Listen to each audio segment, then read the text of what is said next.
you can help people out with a little love gift. And that will be your tithing. And just a little love gift so a person has a little bit of money to do this or to do that.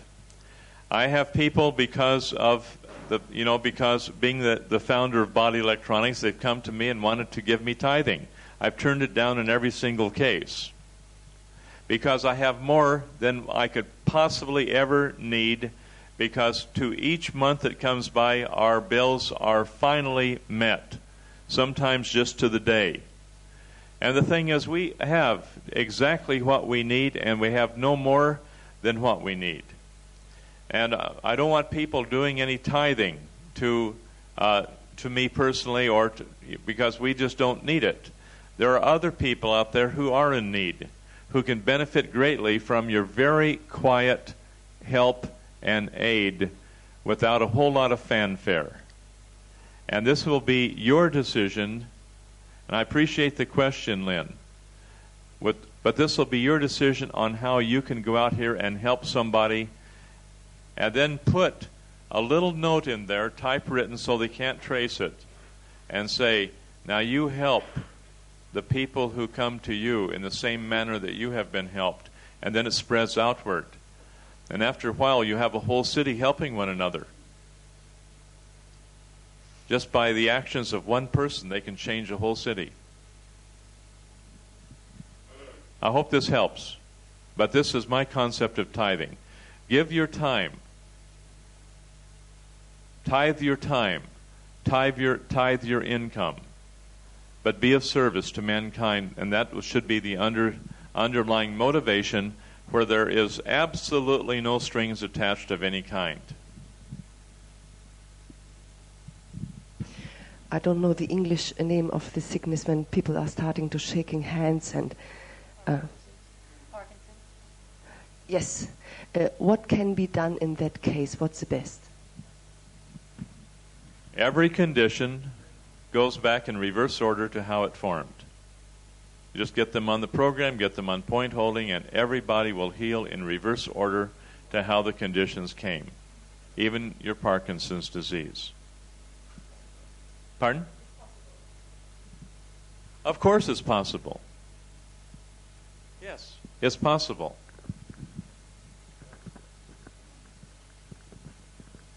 When you're on the table and doing the point holding and you're working with memories and you're working with the thought, feeling and spoken word, are you just working with the spoken word from the time when you had the injury or whatever happened, or are you verbalizing everything, like the whole works, your thoughts, feelings? You do the best you can, because sometimes you only have the spoken word to begin with and you don't have the memory. But as you work with it a little bit at a time, then the rest starts to come through. Okay?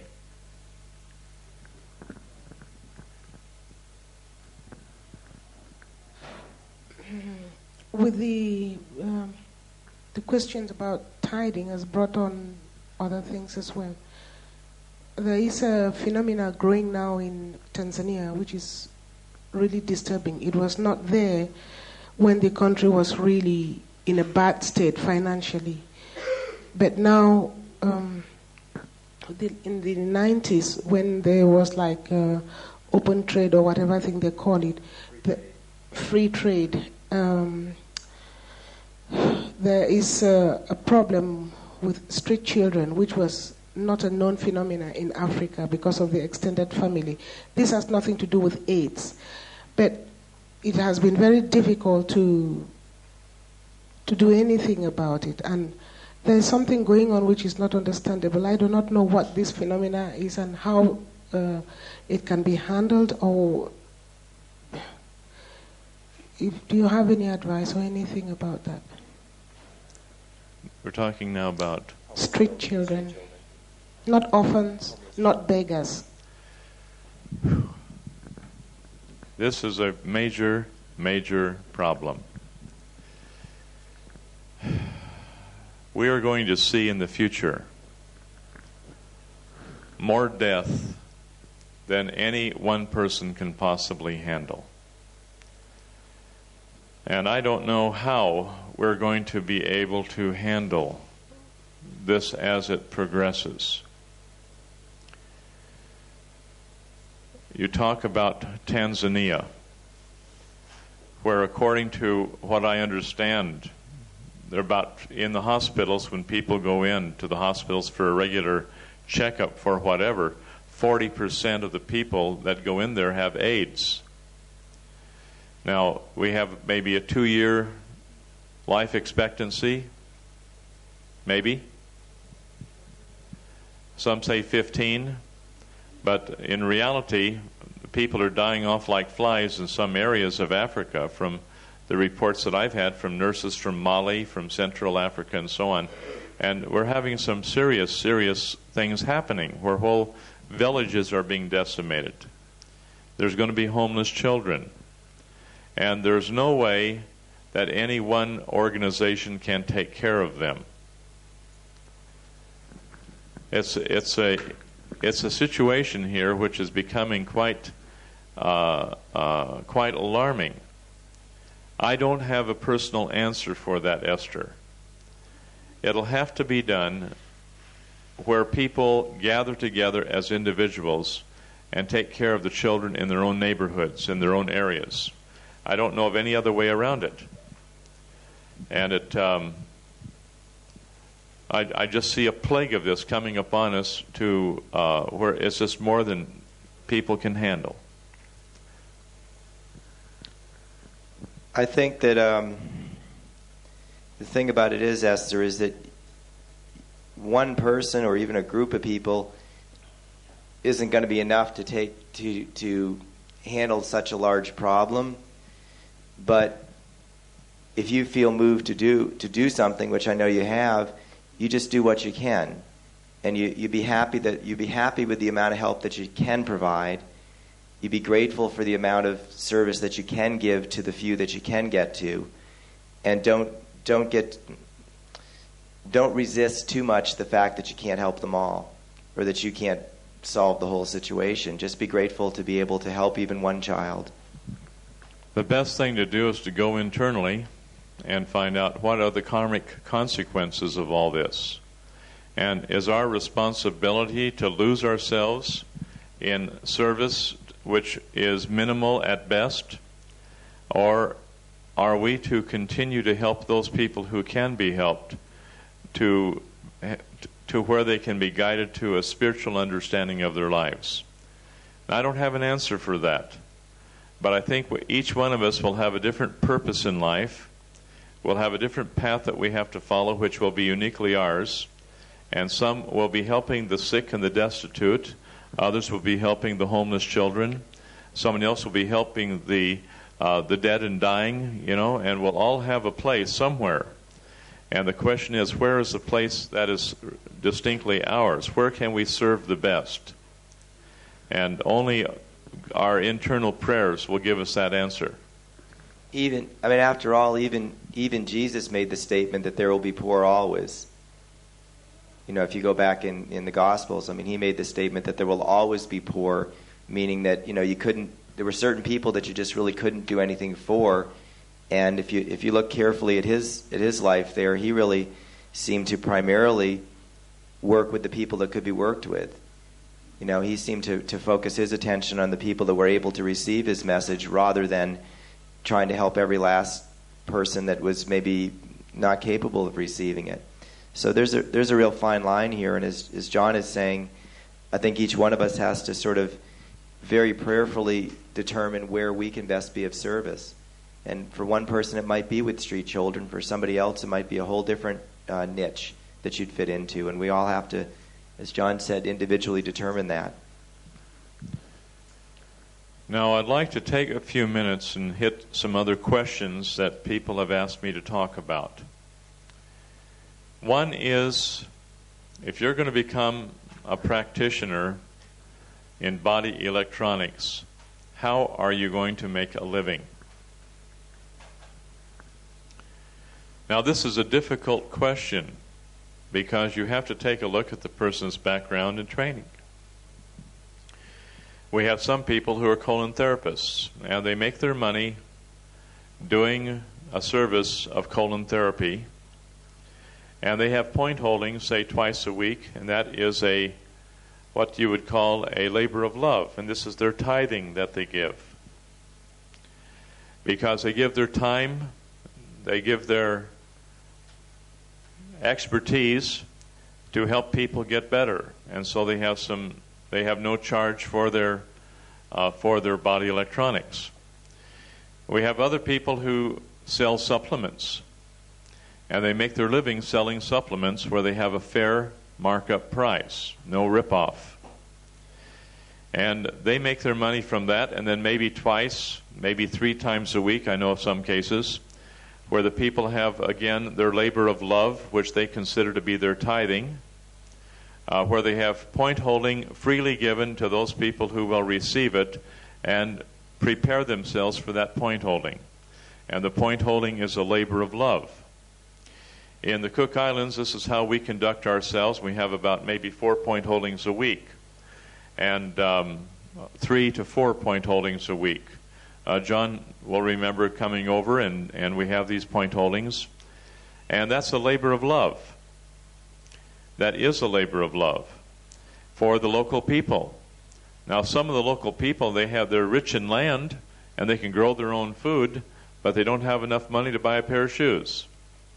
And so, are you going to charge them money when they can't afford to pay for the point holding, so to speak, which some people I know are charging $50 for a point holding session that they supervise, and they might have 10 tables, and they charge maybe $50 a person. I'm talking now about New Zealand dollars, and they charge $50 per person. Bring your families, bring everybody, and we'll supervise you, but you pay $50 for the rental of the room, the wear and tear, and so on. Now, you have people who are doing that, and very quickly you'll find that those people are out of business because people can't afford $50 twice, 3 times a week, especially when they buy their supplements and other things, and all of a sudden they're down to where there's no point holding going on. And from a practical point of view, the point holding will be a labor of love, as I see it. Now, there will be other people who have their business as osteopaths or naturopaths. They're reading the iris of the eyes, they're doing adjustments, and so on. I believe people should be charged for that because this is how the person's making their living. But maybe once a week they have a point holding group. And this is when they have this labor of love and they're doing their job. I know that when people start trying to make their money out of charging for point holding, that after a while they don't make their money from that. And because the point holding group dwindles and dies, and the people who could have been helped are no longer able to be there, and they drop away and have nowhere to go, and what could have been done as a great service to mankind becomes to naught. Okay?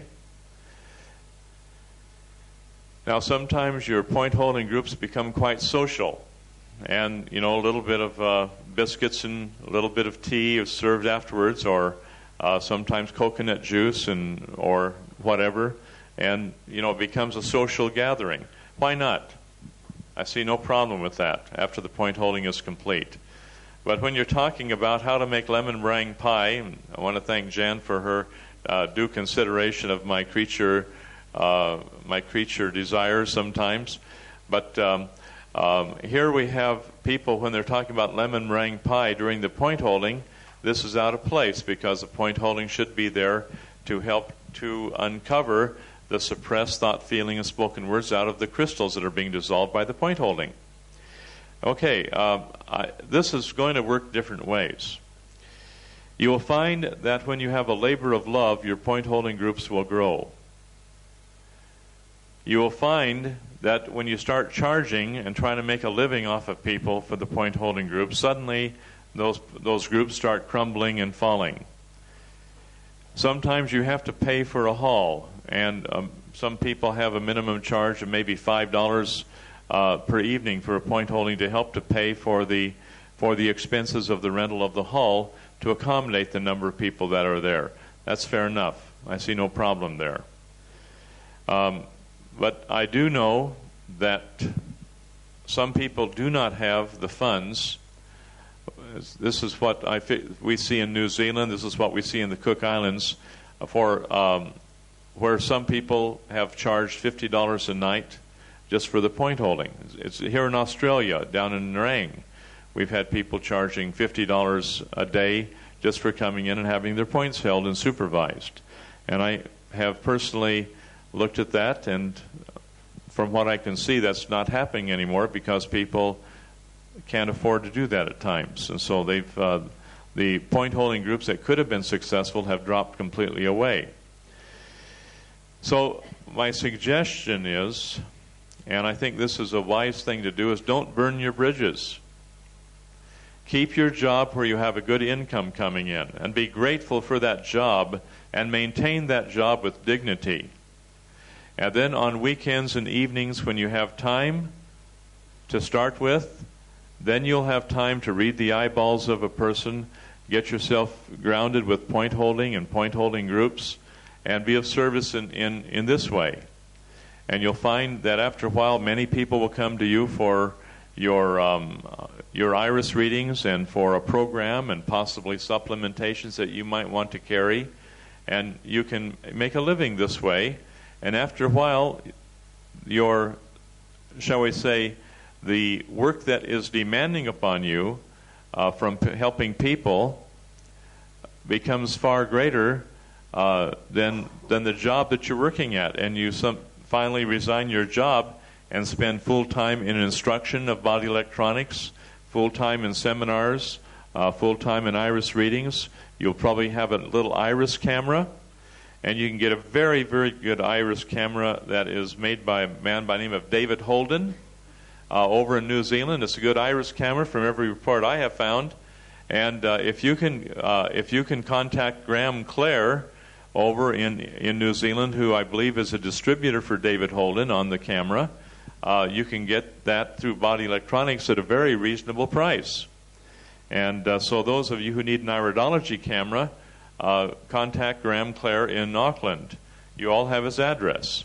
And contact Graham, and I think you have the iridology material is passed out during the iridology sclerology portion of our class.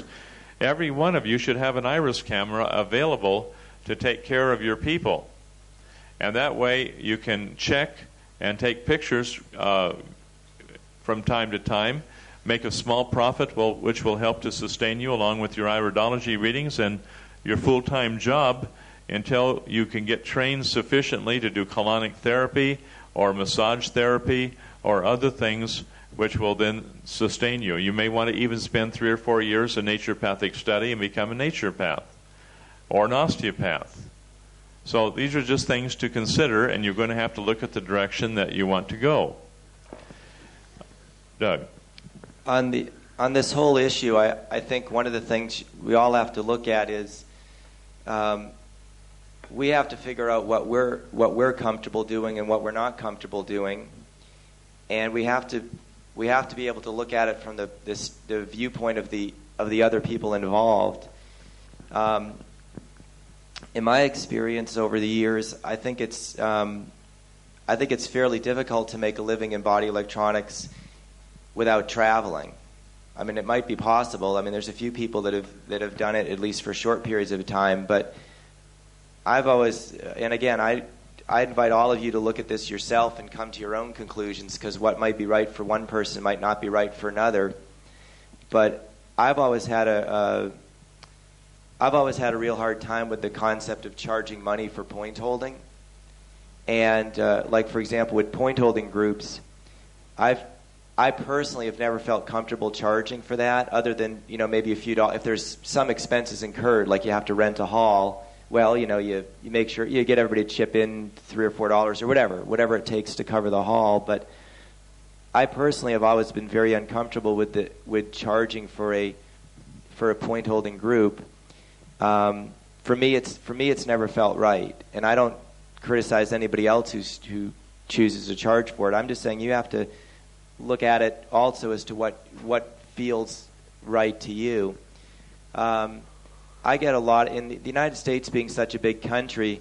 I get phone calls back there all the time, over the last 10 years from people that want to learn body electronics or want to get their points held, and I don't have anybody within 500 miles of them that I can send them to. There's no point holding groups there. There's nothing I can recommend them to. So I've had, hundreds and hundreds of people over the years who've really, pestered me on the phone to hold their points for whatever amount per hour, where they'll fly out to wherever I am and all that. And in the past, I've done that a few times. Maybe 2 or 3 times a year I've done that, and I haven't done it for a few years now, because I just got to a point where I just didn't feel good about it. I just didn't feel something about it just didn't seem right. I mean, I would probably still make an exception with cranial work, because that's something where you really do need somebody that knows what they're doing. You can't tell them, we'll fly out here with your family and we'll plug them in and have them give you a cranial. I would put cranial work in the same category as doing an eye reading or doing a colonic. It's a skilled profession, and and it's hard work. It's very hard work, and I think you will all agree with me on that. Frank, to give you a little idea on that, I will charge $60 an hour when I do my cranial work, and I feel that it's worth far more than that. But wear and tear on this old body here sometimes. I can do 1 or 2 cranials, and then I'm exhausted completely for a day or two. And I think all of you will understand that from your own experience. And so I'll charge $60 an hour, U.S., to do cranial work. That's actually been the going rate for about 15 years. And truthfully, it's the last thing on earth I'd want to be doing to make a living. It's way too hard work. I've done probably, over the years, maybe 20 or 30 cranials that way, and I haven't done one for 3 or 4 years, and frankly, I don't care if I never do another one. I'd much rather doing cranial work just be trading off with other people, like, I'll give you a cranial, you give me a cranial, that sort of thing, because it's very, very hard work, and I don't like to be in that position where you're sitting there doing it because you're being paid to do it. It just doesn't, for me, it just doesn't feel right. I would invite all of you to look at it very carefully for yourself and see what feels right for you, because just because something doesn't feel right to one of us doesn't mean it might not be all right for someone else. But bottom line, I think what John is saying here is very correct. I mean, don't give up your day job. I mean, for most of us, if you're going to make a living in body electronics, it's probably going to take you some time to get there. It's probably going to be something where it may take you, several years to where you're really bringing in much in the way of income from it. And my experience has been, and I think John's experience has been, that if you were really going to support yourself entirely with body electronics, it's most likely going to be a combination of teaching seminars and doing eye readings. And don't kid yourself on doing eye readings. That's hard work too. That's a very hard. I mean, I probably did maybe 350 eye readings last year, and this year I hope I'll be quite happy if I do 50 all year. I mean, it's hard work. Back to cranial work, I haven't done a cranial for where I charge people for the last 6 or 7 years. What I have done, and I bet you don't miss it much. No, you don't have time for it. But what I have done is I've lined up maybe 6 or 7 people during a point holding session at one end of the room, and then I show the wives or the children of the families how to do the cranials, and they pick it up very quickly. They do the cranials. They don't fully understand it, but I'm right there making sure it's done properly, and pulling their finger out and putting it back in again so they get the right spot, pulling the finger out and putting it back in again, and until they can get the job done. And then the cranial starts moving very smoothly, and things work out finally, and everybody's happy. And all I have done is, this is a gift that I have given people, because to me it's a labor of love. And we just have it during a regular point holding session. Instead of dealing with points on the toe, there's points, triple axis clavicle. And I bring a little skull around and show them where the points are, and they're very happy. Now the thing is that saves my bacon, because oftentimes when you're doing a cranial, especially on somebody other than family, it's pretty difficult. And so I try to have family members working on family members, provided that they don't get too reactive, and I really make that clear to them before they start. And even then I have problems once in a while, so I try to stay clear from that in a seminar such as this. But if I have 5 people overlooking them, I can handle that all right, if they're doing cranial work. Now, there's times that we've had 300 people in a hall that Anita and I and maybe a couple of others that we've asked to help us out are actually checking very carefully, making sure all the points are being held correct. You to get 300 people and you're going around as fast as you can from one table to another, which is a mat on the floor, or whatever, and it becomes quite exciting, especially the tremendous energy that can be generated there. Things have slowed down a lot in the Cook Islands because a lot of people are very happy. They're back to work. A lot of them are well, and they're taking care of themselves at home because they know what to do. The point that's coming over to me here loud and clear is that if one is charging for a cranial or a point holding, how the heck can you do it with love? I mean, I know you've got to earn your living, but I can see John's point of view here. The way he's doing it now is with love. He's showing people how to help themselves and how their relatives can help them. This is the way to go. I couldn't charge anybody to help them this way. If they want an electric light fixed or anything, that's my trade. I'll go and do it. Or if they want me to supervise a building for them, again, that's my trade. I'll do it. But to help them physically with point holding or anything like that, I couldn't do it with love if I was getting paid for it. This is the part that each of you are going to have to check yourselves carefully. Where is your motivation? If your motivation is to make money, then you better change what you're doing. Go into a business where you can make a decent profit and make a profit that way. But when you're working with the human mind and you're freeing a person from the fetters, which we call the chains of death, you're dealing with a whole different ball of wax. How can you charge money for this? How can you even put a value on the freedom that you give the living soul? This is a question that I have, and it's a legitimate question. Now, this gets into a touchy area on... Let me put it to you this way.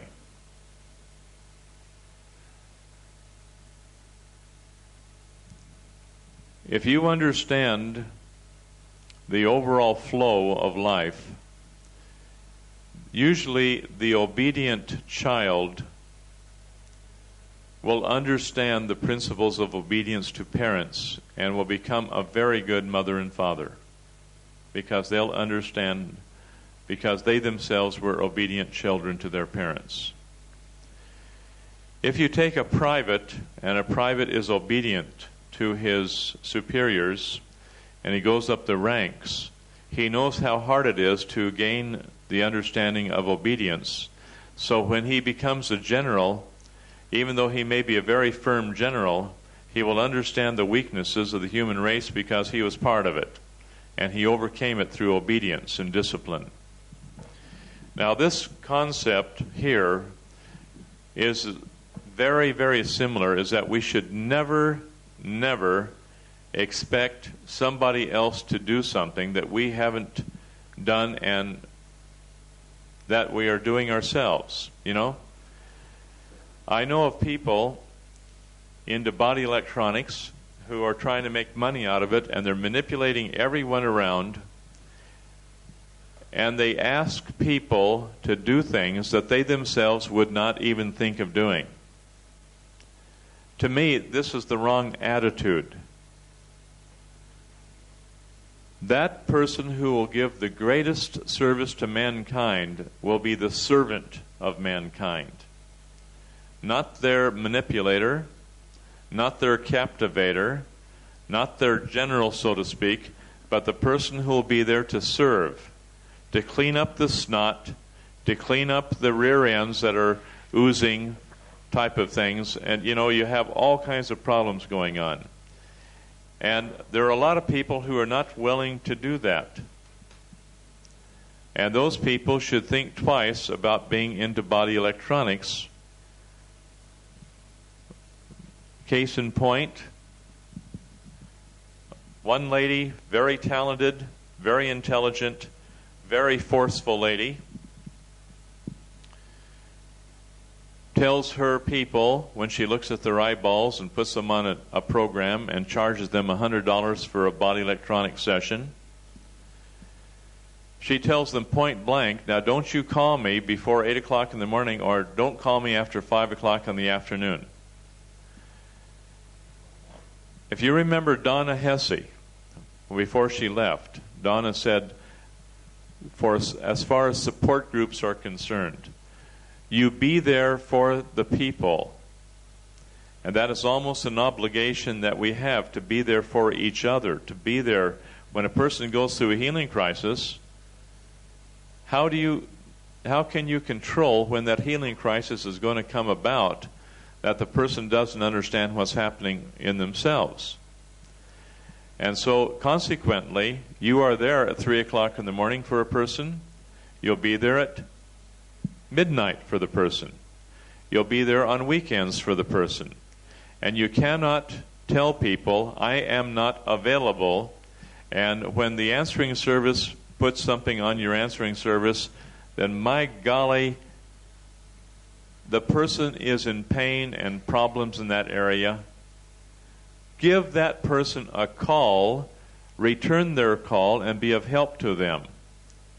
I know of some people who will not return a call that is urgent, and I wonder where in the world does that person who claims to be in body electronics, how can they have such a hardened heart? Am I making my point clear on this? This is really an important business, because you can't just turn people off when they're on a program that you have put them on. You have now a commitment to help that person as best you can and do what you can for them. Now, sometimes that is going to leave you in a very tired, vulnerable position health-wise, because you're giving of yourself to be of help to people. Now, there's a time you're going to have to set some time aside for regeneration on your part and just say, hey, I have to have some rest now. Please call so-and-so and let them take care of you. And make arrangements to have that happen so that there is a continuation of service. Now, this may be of help to you on this, because I know that in this other case, this other lady is, from her point of view, is very sincere, but she values her own time far more than the service she is pretending to give other people, which is motivated to make money. Now, I might be a little critical here. I'm not sure who you're talking about. I'm glad. I'm trying to disguise the issue. But the thing is this is where we have to be very, very careful to find out where is our motivation coming from, where we have a follow-through with the people that we are helping as best we can. Now, some of my letters pile up, but those are letters from my judgment that can wait. Somebody trying to sell me this, somebody trying to sell me that, somebody trying to get me to do this, somebody trying to get me to do that. And I just don't have the time to answer every letter at the time that they come. On emergency situations, I try to handle that at the moment it happens. I hope all of you can do likewise. But you're going to have to discern as to where and what to do. Now, granted, I've got behind in a whole lot of things, and I leave people high and dry, because I haven't been able to service the iPhotos that were sent to me a year ago. And they're still sitting, because I haven't had the time, and I'm going to send them back to the people with an apology when I get back to Rarotonga, because I really haven't had the time to look at their iPhotos. That's been my mistake, of putting more burden on myself. Now, you as instructors, be careful you don't put more burden on yourself. At first you won't have enough business, and it seems like every force on earth is trying to keep you from being successful at what you're doing. And then suddenly the flood turns the other way, and you have more than you can possibly handle, and you just don't know how to handle all that. It just comes in from every direction. You have more than you can possibly handle in the way of appointments, in the way of lectures, in the way of writing things for magazines, and you commit to all these things thinking yes, yes, because you don't want to upset people, and then you find out you can't do all those things that you want to do, and then the body breaks down, and then you respect its fragility. You can't do anything for 3 or 4 months, and then you're really behind the 8 ball. I know what I'm talking about. This is really important. You've got to kind of weigh things very carefully and learn how to say no if you can't fulfill a certain obligation. I'm rambling on here, but these things are very important on my mind, and as instructors, I believe that you should consider these things. Doug. Lewis is going to be getting, and Chris will be getting a little bit of experience in this area because they'll be inheriting my job there. It sounds like. One of the things I've found over about the last 6 or 7 years is that if your number's out there, and I've made my home phone number freely available, you're going to get phone calls whenever you get phone calls. I've gotten a lot of phone calls in the middle of the night, usually just because people added instead of subtracted with time zones or something. It's not typically because they're in a huge healing crisis, although sometimes it is, but more often than not, it's because they either didn't know what part of the U.S. my area code was in, or because they added 8 hours instead of subtracting or some such. But bottom line, you're going to get phone calls.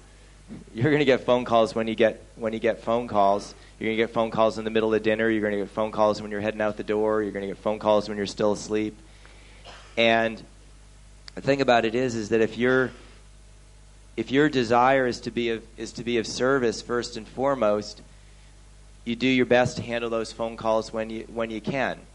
Now, every now and then I get a phone call when I literally am out the door and I'm already late for something, and I have to tell the person, look, call me back, 6 hours from now. I'll be home then and we can talk. But other than those rare situations, I have always tried to handle the phone call as it has come in. And the thing is, you can't do it with an expectation that there's any gratitude even in it.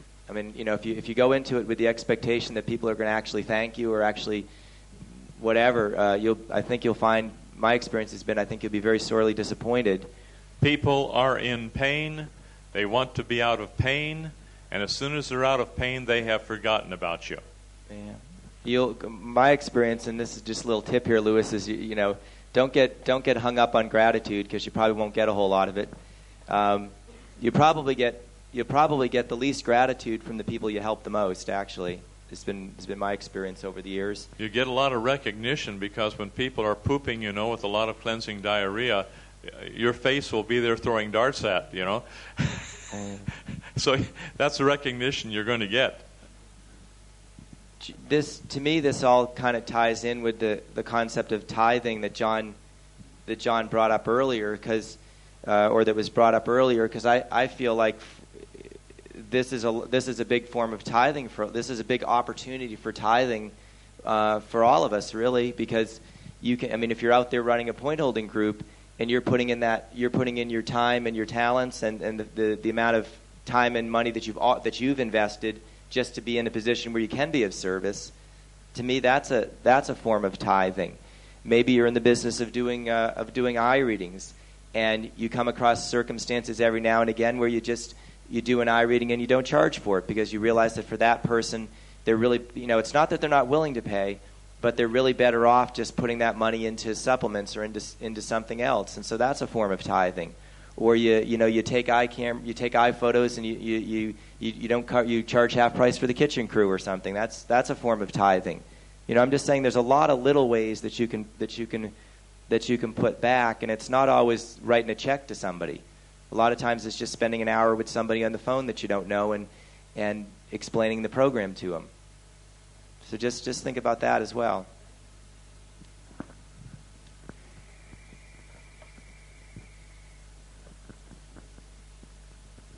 Well, we're talking about the payments. and the rest of it. But we're forgetting about one thing that we get when we are either supervising point holding or things. What about the excitement that you get from all the things that is happening around you? If you are a very wealthy, financially wealthy person, and you got a yacht, you got a beautiful house, you got all the personnel and all that kind of stuff, you get bored along with it. But believe me, you'll never have that glorious possibility of being bored when you're doing point holding. Yeah.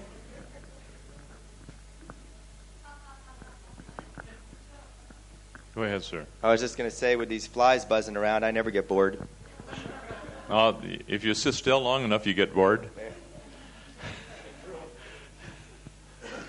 I just wanted to say that if there's somebody who's prepared to pay for point holding from a person, then I don't see a problem with that. And I feel it's a bit judgmental to say that people can't charge for or shouldn't charge for point holding, and that it can't come from love if they're getting paid.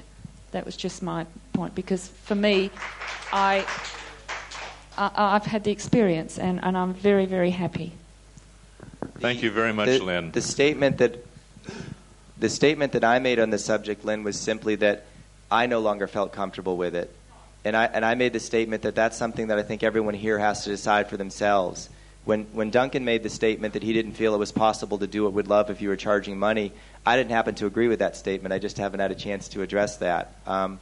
I feel like it's quite possible. I mean, for example, I feel like I can do an eye reading on somebody with love and yet still cover my time in part. So I believe it's quite possible to still be providing a service with love and yet make an honest living at it. But all I was saying is that I think each one of us has to look very, very carefully at what we are comfortable with and what we are comfortable with. And what I suggested was that where the lines are going to get drawn will vary from one person to the next. That's all. I'd like to clarify this for one moment here for me. I had a gentleman who called me from New Zealand that had heard about my work about 8 years ago and has been trying to contact me and find me ever since.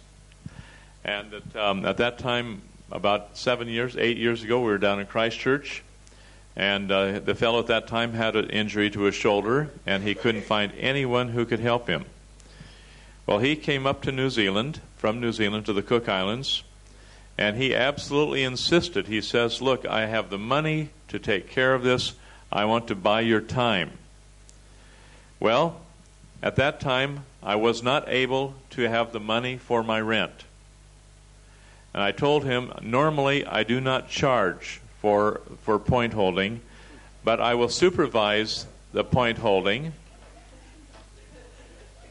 I got bored. He got me first, though. I will supervise the point holding if you have a couple of point holders. He says, I have no point holders. He says, I am willing to pay you for your time. I said, I'd look upon this a little differently than you think I do. I'm willing to charge you for your eye reading, and I'm willing to help you and supervise the point holding. And he insisted that I did the point holding. So I did charge him for my time of point holding. And I have done that occasionally where I have needed to have the extra money to take care of my legitimate bills. And so I've told you I didn't charge for point holding. I don't in a group. But I have had specific problems that people have had, and they came over with their eyes wide open, and I spent time working on this guy, and I got him straightened out. Okay? It took me quite a bit of time, and I paid my rent. And that I felt good about. And so there is a time when the laborer is worthy of his hire. But it has to be done with the proper motivation. Now, that proper motivation is where there's an exchange of money for money. The person has the money. They want to pay for the help. They have nobody to help them. And I'm not ripping them off. It's a reasonable exchange. You're going to have to make that decision as you're working with people. I see nothing wrong with that personally. And I see nothing wrong about charging legitimately for the time that you spend. And you're going to have to make that decision as to how you conduct yourselves. But underlying all that, what is your motivation? if the laborer is worthy of his hire. I think, Ian, you're next, sir. It's a great issue, money, isn't it, huh? I look at money as just another form of energy. Those of you that work 40 hours a week, you have 40 hours and it gets condensed down into little paper things. So it's 40 hours worth of energy and it gets compressed, and then you go out and expand it into something that you want to buy or something that you want to give, and it just comes to me and goes through me, and it keeps going round and round. The problem is when you get greed and you want to hold on to it or use it to corrupt. So there's nothing wrong with money, and a lot of people get really hung up on it, and it's just another form of energy, and it depends on your mindset, how you use it. Yep. Now, another aspect on this is taking money as a donation, where I have told some people, I'm not going to charge you for my time, but I still have to pay my bills, and you pay me what you feel you can afford to pay me, and put yourself in my shoes and treat me fairly as I'm treating you fairly. And there's no contract. Now, that might leave yourself wide open, but I have had some people very generous with their contributions that have helped me immensely on a donation basis. I've had other people that didn't have the money to make a donation, which was covered by the person who could make the donation. So therefore, you may want to consider working on a donation basis in these areas where you have the so-called labor of love. But you have to have your understanding with the person, and you have to put yourself in their shoes and encourage them to put themselves in your shoes. Now, that's something. Now, a lot of people are very tight with the dollar, and they don't appreciate or respect you, and therefore they're going to jockey you every which way they can to get the best deal out of you they can. Well, I have a way of dealing with those people because they're so rigid in their economic affairs that they cannot be helped with body electronics, because if they cannot give freely out of love, they cannot receive freely out of love. And therefore, it's going to be very hard on those people. I'm a very hard taskmaster. And it's because of their, shall I say, the glitches in their computer. As instructors, you're going to run into that. You're going to have some people that are tighter than a 100-year-old cork in a wine bottle, and there's nothing you can do with it. And they'll just resent every penny that they pay you for the time that you've expended to help them out, and they'll do everything they can not to pay you and not to take care of your needs. Here's how I conduct myself with every person I come across. I always try to end up giving them more than what they have expected, to the best of my ability.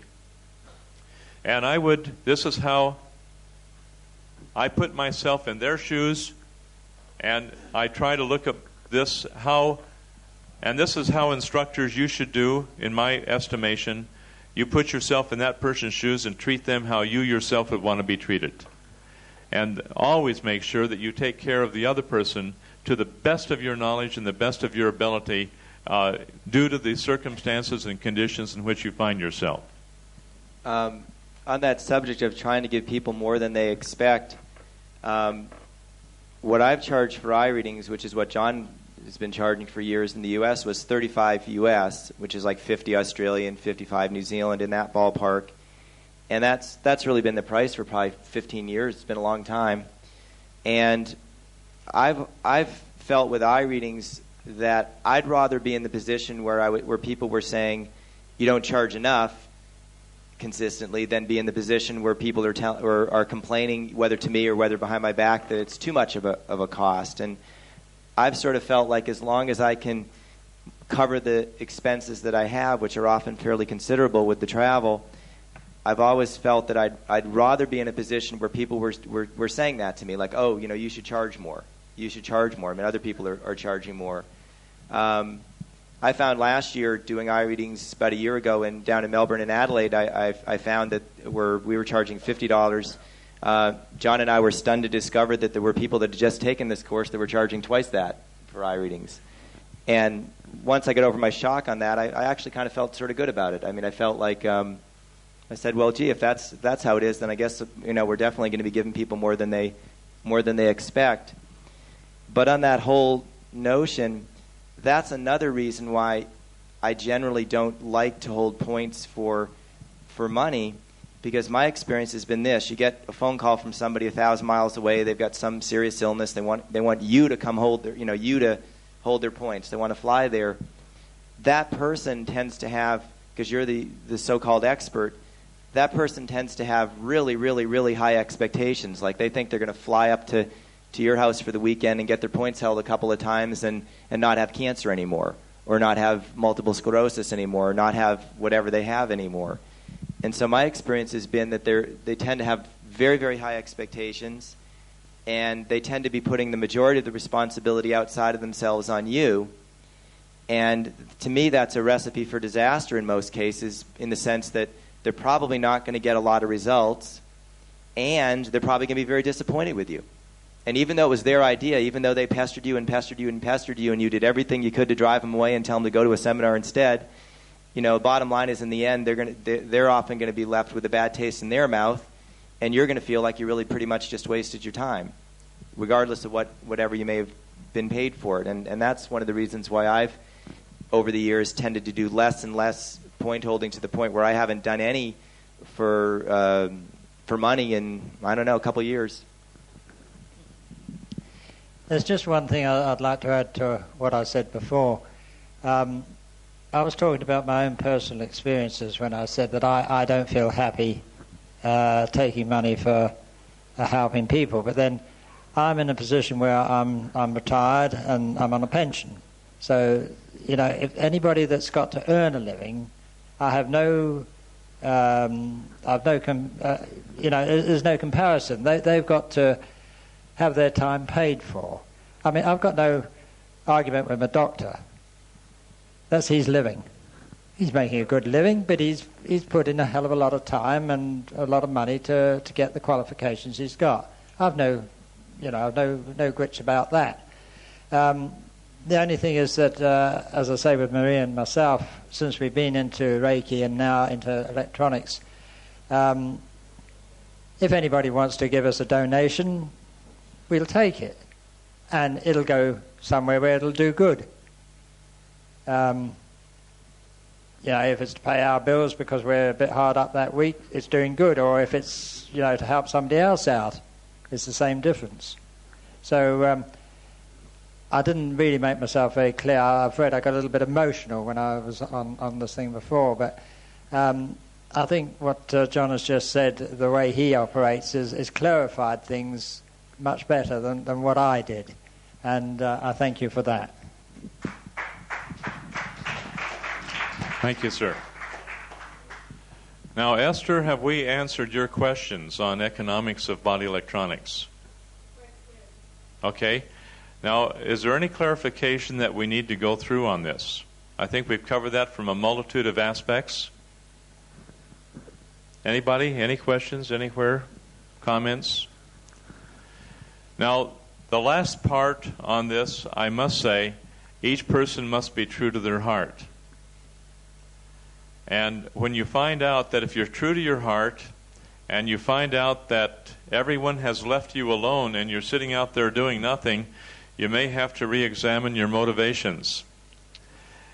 Because being true to your heart, as I mentioned before, is often our conscience, which is pretty well imbued with our cultural and genetic inheritances. And so this is what we need to look at here, and then be true to our heart. Then we'll have the joy of self-correction downstream. So that's just something, please, to consider. Now, John Critchley, I have you on my list this morning. Would you like to come up here and talk about glasses? Now, this will answer several of your questions about eyesight and pterygiums.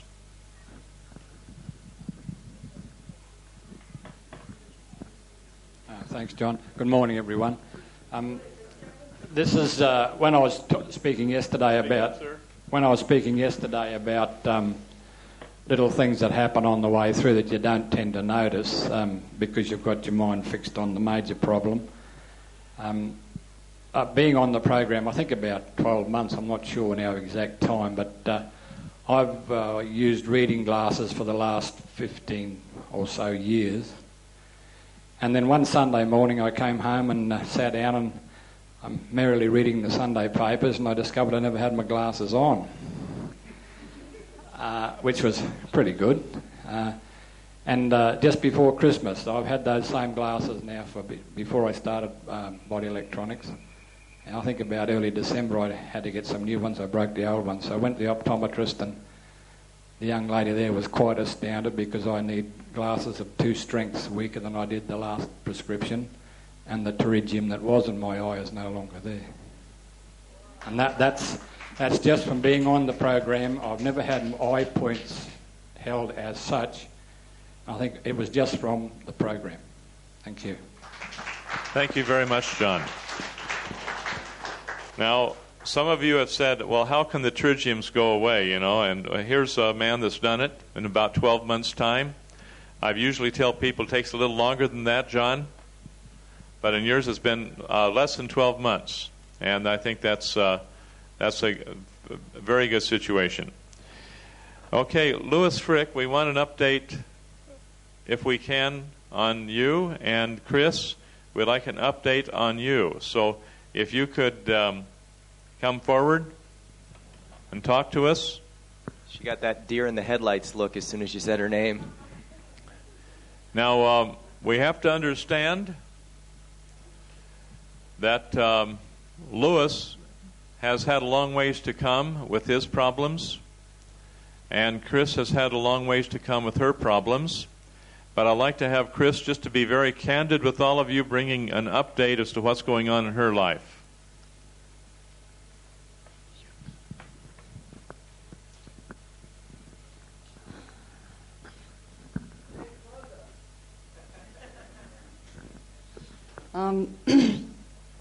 I think there's not a lot of new stuff since the last time I was up here. The last time I was on the table, the last 2 times I had my pancreas points held on both feet, and it was pretty painful, and even then John came and dug their fingers in more. But I had... Yeah. I had a lot of sort of pain and aching, and not really the burning pain, but a lot of warmth in some of the muscles that reflex to the pancreas. And in fact, my upper outer arm muscles are still really pretty sore today. And I'm continuing doing my exercises, and I'm definitely little by little building up my arm muscles. So is that good? Everything happening then? Yes. Everything is now reversing, and we're starting to get more and more strength. Now, I understand that there is growth or strengthening of the calf muscles in the legs. Somebody told me that your calf muscles are growing again. Is this correct? Lou thinks they're bigger. I can't really tell because I don't spend that much time looking at them. Okay.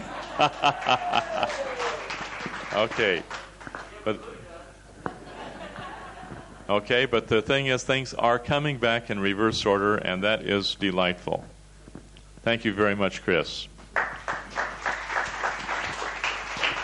It's my understanding that Louis is something of an expert in this field.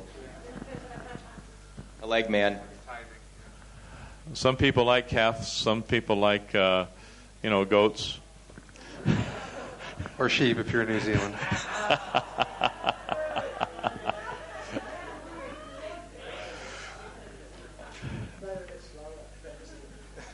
Probably just as well.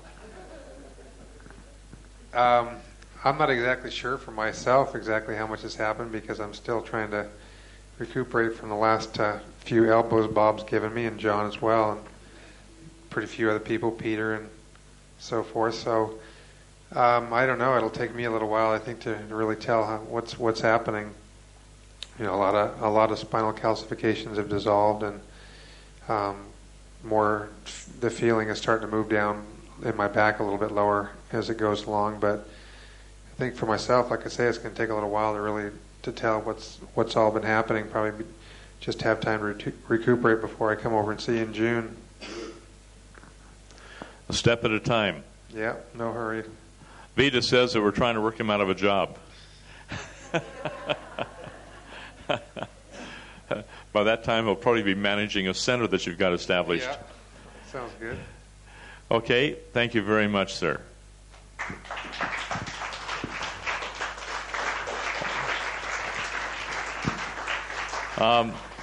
One thing about Lewis, he's so much like the rest of us, he gets all burned up when we hold his points.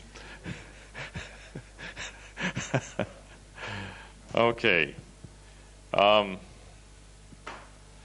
Next thing I have on my list, Ian Waite. I've got your name down here for some reason. Where's Ian? I don't know. Just improvise. Did you want to share something? Because yes, no, or indifferent? You've only been up twice. No, I put you down this morning here because I felt that you had something you had to share in your experiences here that you may have to take a look at or help other people take a look at. Okay? If you have something you want to say, I want everyone to feel free to share what may be on their mind.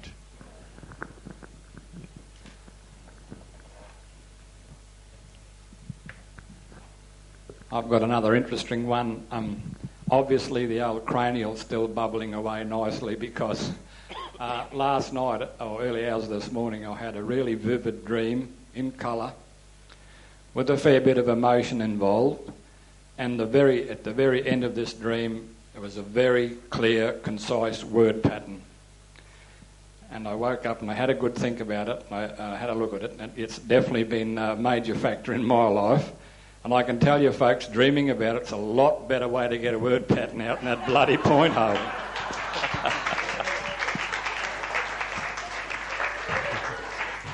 Did you have any spinal work this week, John?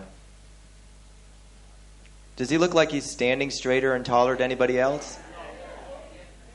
Yeah. Well, he's basically pretty much out of pain now, aren't you, John?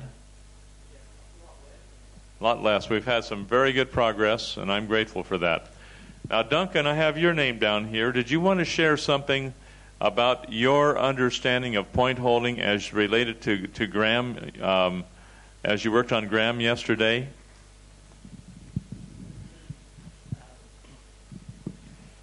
Yes, actually, I was with Vivian working on Graham yesterday, and we got to the point where we've been going for about 2 hours, and he was taking it very well, letting us put in quite a lot of pressure, but we didn't seem to be quite getting there.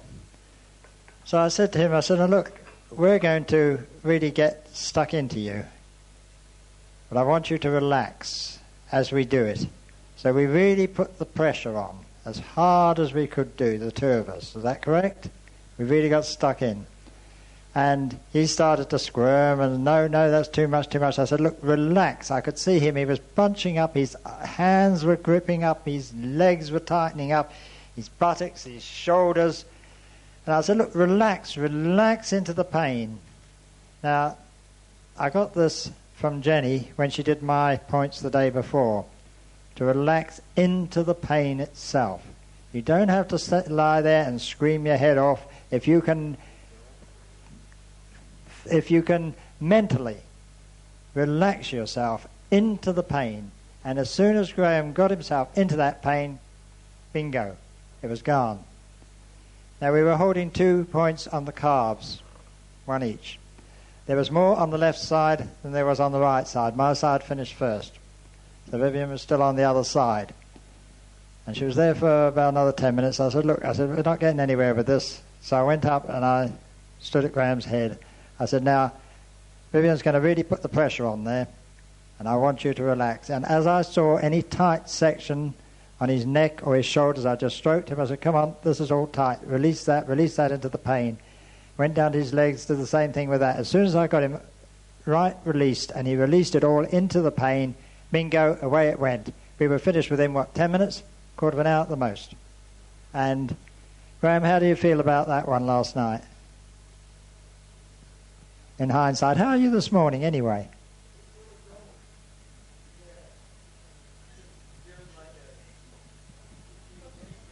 Well, gee, thanks, Duncan.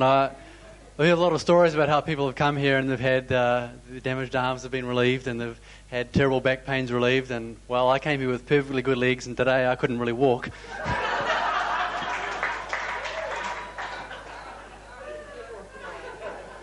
So I'm not sure if you're on the right points or not. I think there must be some sort of negative points on the body as well that just seem to reverse you somehow. But I've definitely never experienced so much pain in my life on the table. And honestly, before that time, I didn't think I could go through that much pain. So I guess it comes back to what we've spoken about a few days before, where if you think you've got a certain limit for pain, I think you can surprise yourself into how much pain you can go through. And you never really get to find out unless someone's willing to put you through it. So, Vivian and Duncan, thanks very much. Just don't touch me for the next few days.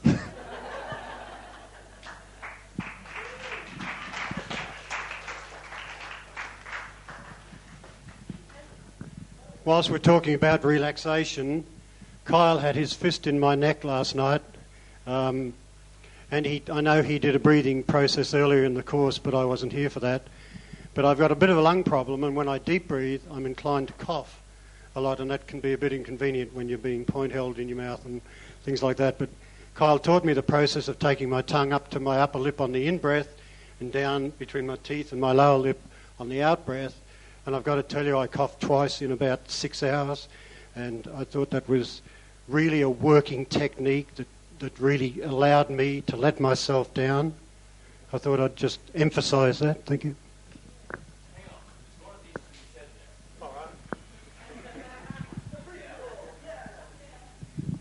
The other thing needs to be said is that the point started burning once you started doing that breathing.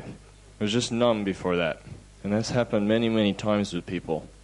And the other thing is that your chest capacity changed. You breathed about 3 times deeper where your chest wasn't even moving before. Yeah.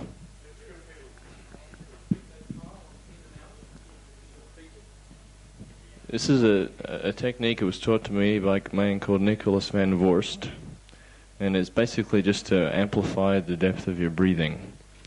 Where you put your tongue between your top teeth and your top lip, right up in the crevice for your in-breath. And you put your tongue between your lower teeth and your lower lip, right down in the crevice in front of the lower teeth for your out-breath. Matthew. In and out the nose. It'll reach a point where the pressure in the system builds up enough that there's just a spontaneous release of the breath through the mouth, which will be a cough or a yawn or some other thing sometimes. No. That's a balancing breathing technique that gets wonderful results with people.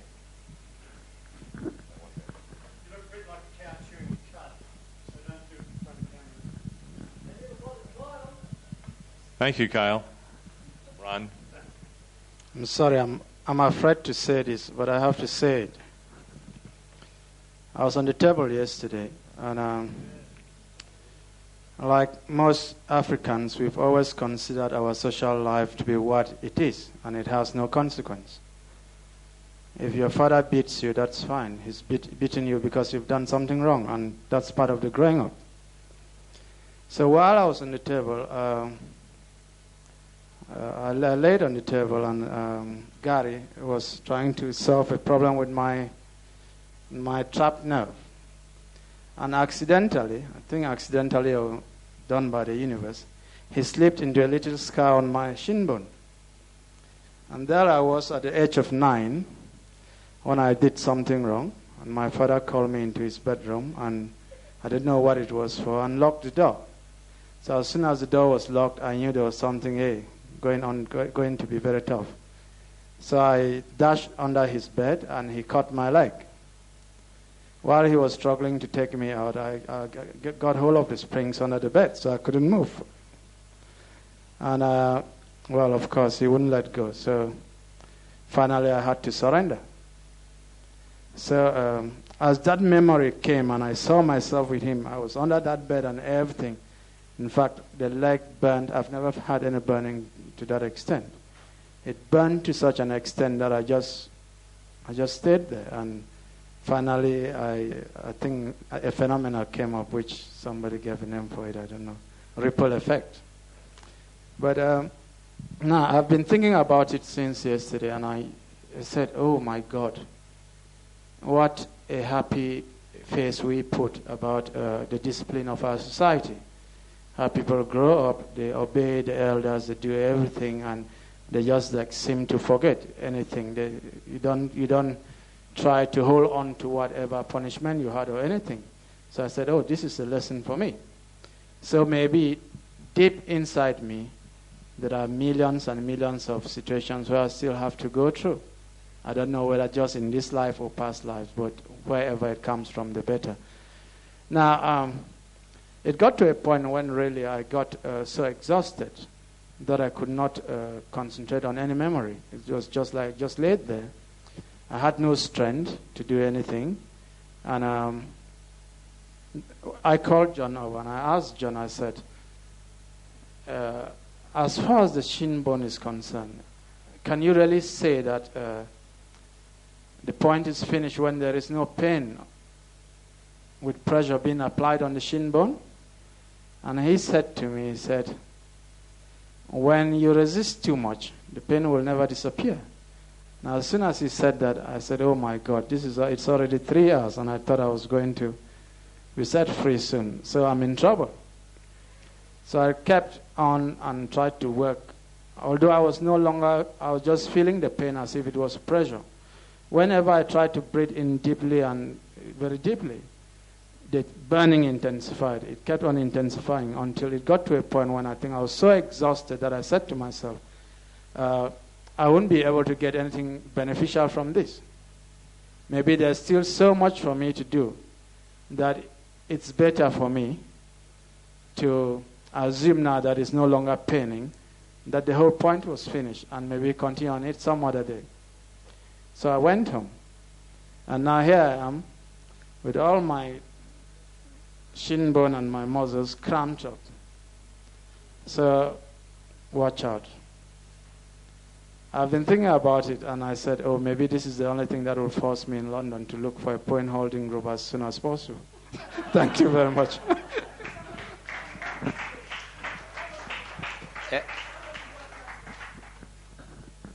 Oh yes, when the word pattern when my father was beating me was, yes, nyo'ala, which literally means, I'm quite ready, kill me.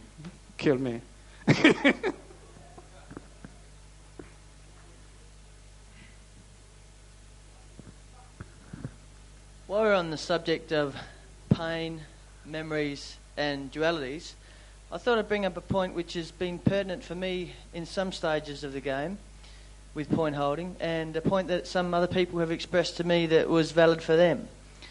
And that was occasionally, for myself and for what other people expressed to me, I was in too much pain to get in touch with a memory. And the more that the people pushed the pain, the less that I couldn't get into anything but the pain. And what I found was that sometimes, when they relaxed a little bit on the pain, bang, the memory came up straight away. So I think that there's a time for pain and there's possibly a time to back off. And that just encompasses duality and how it is for me.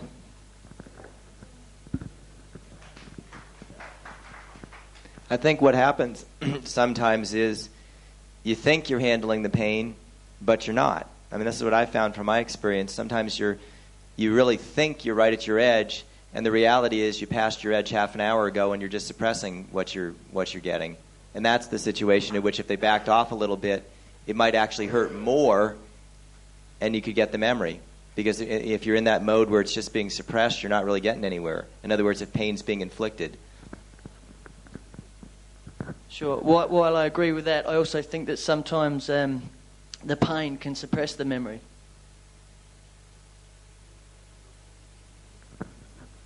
The pain is only going to suppress the memory if it's resisted. If there's no resistance to the pain, then it's going to bring up the memory.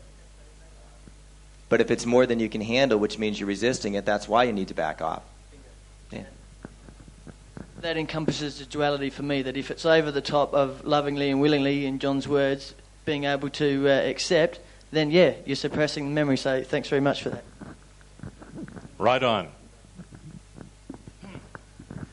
I just want to say this from my own experience. They asked me how I knew that my points were through. Oh, I of course replied, when your points are fried, smoke gets in your eyes.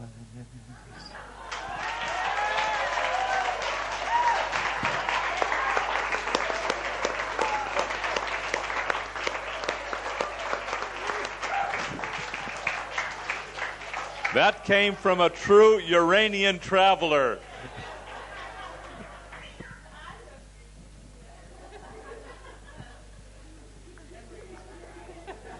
I forget what I was going to say now.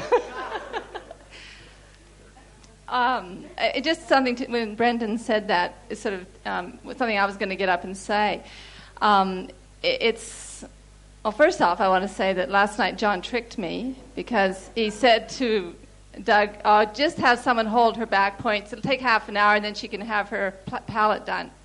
Well, 6.5 hours later. But I just want to say, too, that yesterday there was a lot of talk about pain and holding points hard and really pushing points. Well, my understanding for me, I can only talk for me, but for me, holding points is not about pain so much as getting memories. And that's what I'm searching for. I'm looking for memories, and I'm looking for dualities, and I want to poof those memories, okay? So for me personally, point holding is about communication. And it's about communicating with the people or the person that's holding your points and letting them know how you do it, because you work that out yourself, and I work it out for myself, and how I go through my memories and how I get rid of the past may be different from everyone else. And, like if some people come along, I've had a session where all I experienced was pain. I've had the most wonderful session last night. Sure, I had a little bit of pain, but I went through all sorts of stuff because the people holding my points were so beautiful and loving and caring, and they listened to me. They listened to what was happening for me. They listened to what I wanted them to do. I didn't say back off. I say hold that point. But when they say intensify, that doesn't mean for the point holder, at least it doesn't mean for me, for the point holder to intensify my pain. It means for them to hold on and for me to intensify what's happening for me. So it's really important for me anyway. I just wanted to share that with you because for me, I went through a lot of things last night. I covered a lot of ground. I cleared off calcification up my entire spine, things that I've been wanting to do for such a long time. I was just totally grateful. But if it works for you to have so much excruciating pain that you're just about flying through the roof, that's great. But that doesn't work for me. For me, I can get to the memories. I mean, I get to the memories in my room. Last year, I changed the DNA structure changed for me lying in my bed. So, I don't actually need to be under such pain and pressure all the time. But sure, it will take me to my memories. But if I say, I've got the memory, don't try and kill me. That's right. Helena is correct in what she is saying. But there will be areas that are deeply ingrained within each person, Helena, where you will have the experience of nothing but pain at such a deep, deep level that you can't get memories yet, you can't think, you can't function, you can't breathe, you can't move, and you're afraid you're not going to die. Okay?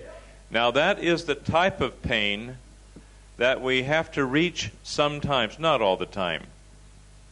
Because sometimes point holding can be just beautiful and you have just all kinds of pictures coming to your memory. But in areas where we have that suppressed pain, then we have to continue holding the point until we can go deeper and deeper into that point, until the last vestige of pain is released that then will give us the memory that we're looking for. And the memory will not be there until after we have transmuted the pain. And so what you're saying is correct for all of us, but the same laws apply to all people. And in dealing with body electronics, which I have found over the years, I have considered carefully over the years, do some laws apply to some people and not to others? And I found out that is not so. The same laws apply to everybody pertaining to this work. And it just oftentimes we have to use discernment as to when we do one thing and when we do another. But bottom line, who's in charge? You are. And but I want you to understand that the same laws apply, and there will come a time when you ask a person, are you ready for it? Are you ready to go all the way for it? And then you get them into the depths of the pain, and sometimes it might take 2 or 3 days to clear it out. But when they get into the depths of the pain, then the memory that has been suppressed will start coming to the fore in deeper, more valid understanding, because once you have transmuted the emotional body by going through the pain, then you come to an understanding of the mental body and have access to it, not before the pain is totally transmuted. And that is a principle and law which will apply to all mankind, and not just some people have some laws and other people have other laws. It's the same principle that applies to all. Tariq. I can say that I'm not a person who gets memories on the table. I'm the person who gets them in a dream and then just, like John said, just shove them out the door. Yesterday I had a session. First I started with Carol, and after 3 hours, it was around 7, I think. I was thinking of dinner. I mean, I had so much pain. I said, dinner time, just forget it.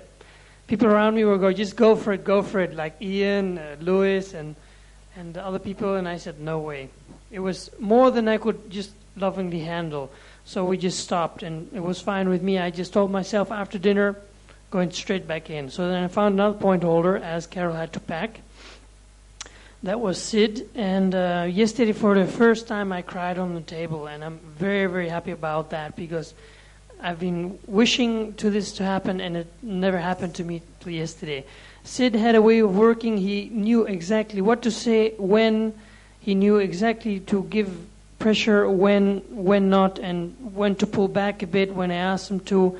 And I'm very grateful for that. Sid, thank you very much.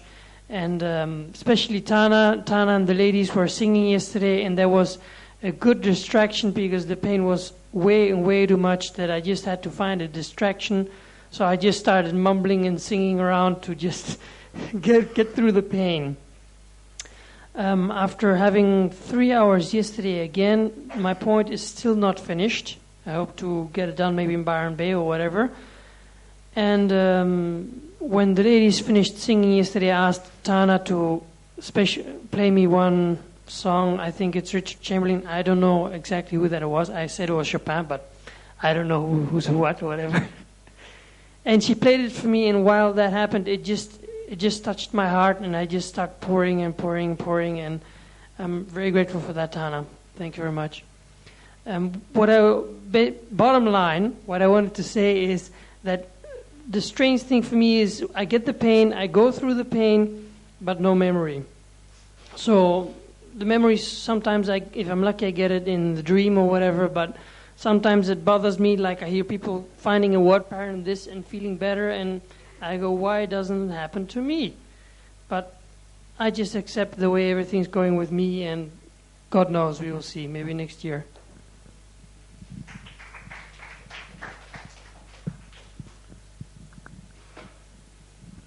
Maybe just a little bit more about this pain. My experience last week with John stuffing his thumb in the back of my skull was some good ground for other people to give me a little more. Yesterday, Pam was holding my points, and we had moved around because I felt that there was some areas that were getting a little more intense that were related. My right leg, since I've been about 2, has been a bother, and I figured that this could be past life, but I never had any idea. And Pam was holding. She was first on my sacrum, and then my heel was starting to burn, so she moved down to the pancreas and gonad, and she got in there and she held, and it was like, okay, can you push a little harder? And she's kind of, this is all I've got, this is all I've got. And then all of a sudden, a point right in the middle of my foot, it's kidney 1 on the acupuncture, I'm not exactly sure where it is on the reflex, it felt like it was burning. And Simon comes along, and I said, Simon, you might give me a little push on the foot and see if you can elicit some pain? Well, he got in his freight train and decided to just drive right in there. Well, if it wasn't, I had worked with Pam for about 3 hours already, 4 hours maybe, and Simon got in there, and he pushed, and he pushed, and he pushed, and he said something to the comment, well, I saw you take the pain from John, so you can take this sort of thing. So I thought, okay, I'll just go with that. And it was less than 30 seconds, and my body was endothermic. I was seeing the violet flame, and boom, the memory was there. It was a past life, and I could remember being in this battle, and my leg was mutilated. And it was really, really wonderful. And I was just having a gas with it. You know, it was like he was just pushing in there. And then Pam got worn out, and Tom came along and replaced his thumb with hers. And then he got on there and even harder. And both of these two guys just tearing my foot apart. Anyway, I got into some memory. And even today, it's still burning and still flushing. And I'm getting the odd little endothermic going through me here. So it brought up the memory, and the pain was just beautiful. I mean, it was just a really terrific thing to happen. I kept asking Tom to back off a little, and he kept pushing harder. So it was he was lovingly and willingly giving me more than I could handle, maybe. But anyway, what turned out is that I still got some stuff going on here, and I can feel some possible regeneration. I don't know. We'll see what happens in a week or so, maybe when the numbness dies down. But pain can do it, that's for sure. Now, I have the same problems as Tarek has, but there's just one question. It's not a problem, sorry, it's the wrong word, but I mean the same thing which doesn't happen to me as it doesn't also happen to Tarek. Yes, the challenge. Now, the only question is, for example, you know, you pressed my arm. I didn't have actually memories coming into my head.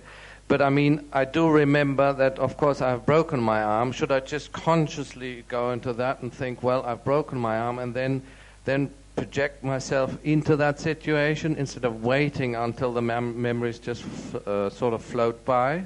Is that the right thing to do? Go like a hunter, looking for the time when you can re-experience in the now the resistances you had at the time that you broke your arm. Yeah. Now, a lot of people will wait, and they'll wait for these things to happen, and nothing happens. But you have to go like a hunter and go out searching for the memories, and it takes a great Herculean effort at times to do that.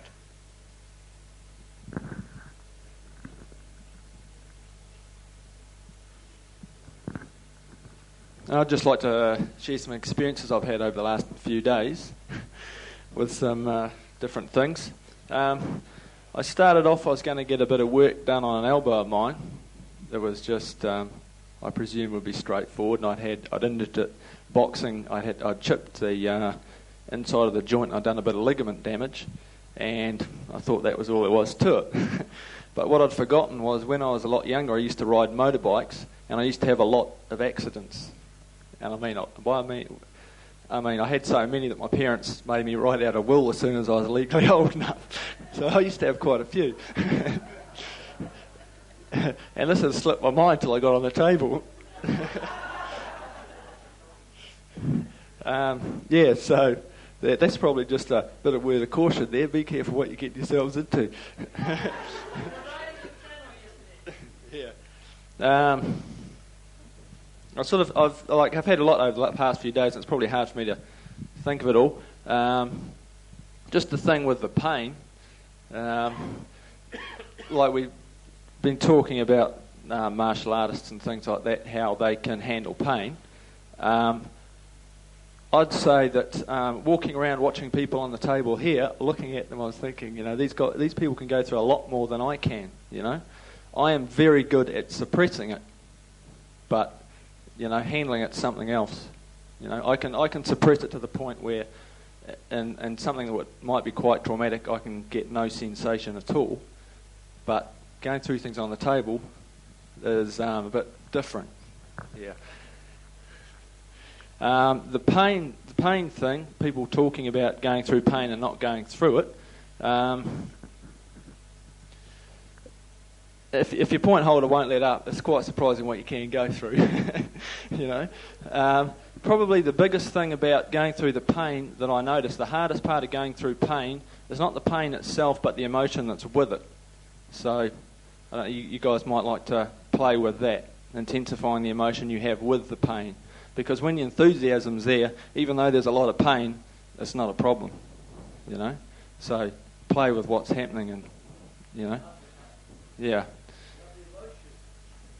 Just looking at it from another angle now.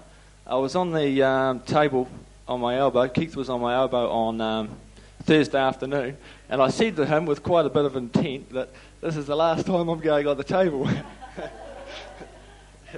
Yeah, so 11 hours later.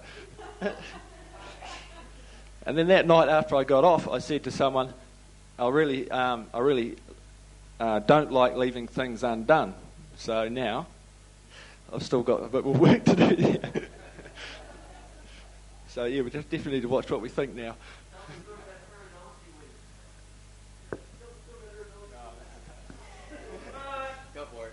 That was just, okay, I'll tell you this. Those are just some thoughts I've had while I've been progressing through body electronics. The first time I've been on the table over quite a long period of time and got a lot of unconsciousness out.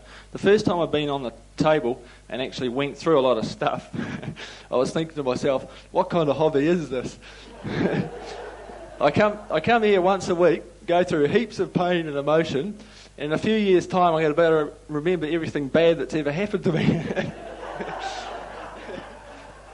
And before I took up body electronics, I was perfectly healthy. Thanks. This is Dave Lewis speaking. Hey, I think that's marvelous, Dave. I've never heard you express yourself so fluently in front of a crowd of people. That's beautiful.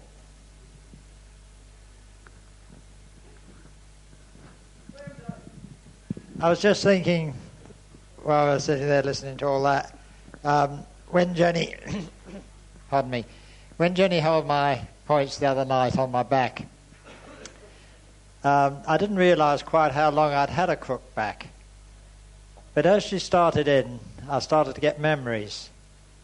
And it went right back to 1945, that's 50 years ago, where I was doing a lot of furniture removing. It was 55, 56. I was furniture removing in as much as I was retrieving a lot of furniture that belonged to my father from a hotel that had been spread around the island by the occupying troops. And through sheer pig-headedness, one Saturday morning, I came back with a load of furniture which I'd collected up and had to unload it. I had 2 or 3 fellows helping me. I was just 19 at the time. And we came 12 o'clock knock-off time, and there was one wardrobe left on the lorry. And they said, oh, it's 12 o'clock knock-off time, forget it, we'll put it up there on Monday morning. And I said, blow that, I want to use the lorry over the weekend. Oh, well, do it yourself. I bugger you, I will. Now this wardrobe, and as these memories came up, I could see that wardrobe, I could see it sitting on the back of the lorry. I could see myself putting it on its side and putting a pad underneath it and sliding it down till I got it onto the deck. Picking up a strap and arranging the strap over my shoulders, round my neck, underneath the back legs of this blessed, the side legs of this wardrobe, grabbing hold of the top of it and getting it on my back. Going up about 6 steps onto a mezzanine floor, up about, well, it'd be nearly that height, and another flight of steps, round the corner, down a corridor, up another set of stairs the same height again, 4 stories up, a distance from A block to the back end of B block, and put in that wardrobe, and I could see that actually wardrobe in the room. I saw the whole kit and caboodle. And that was while Jenny was running up my back. And as you've heard them say, my back's now better than it's ever been. But I didn't realise I'd had that back like that for 50 years.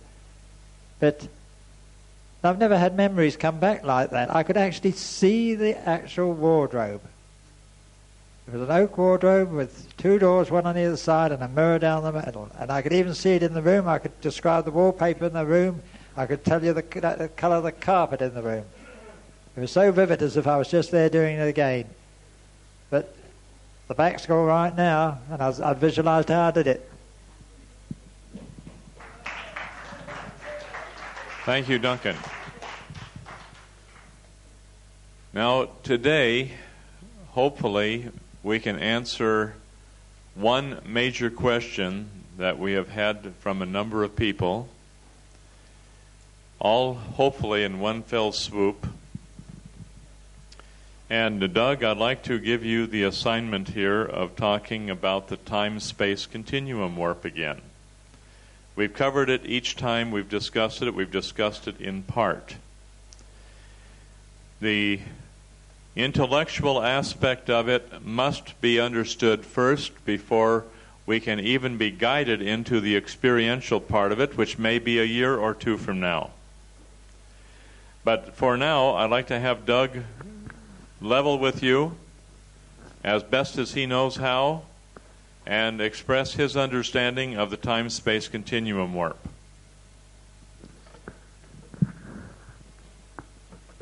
Okay, first of all, I would underscore what John said here.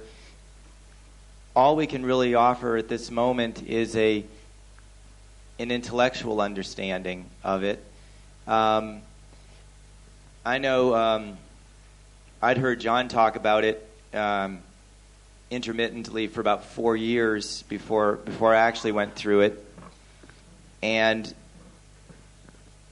my experience was, I'd asked John a lot of questions about it, and, I had an understanding of the outer phenomena of it to some extent in terms of, what went on the meter and the zero resistance and the infinite resistance and that sort of thing.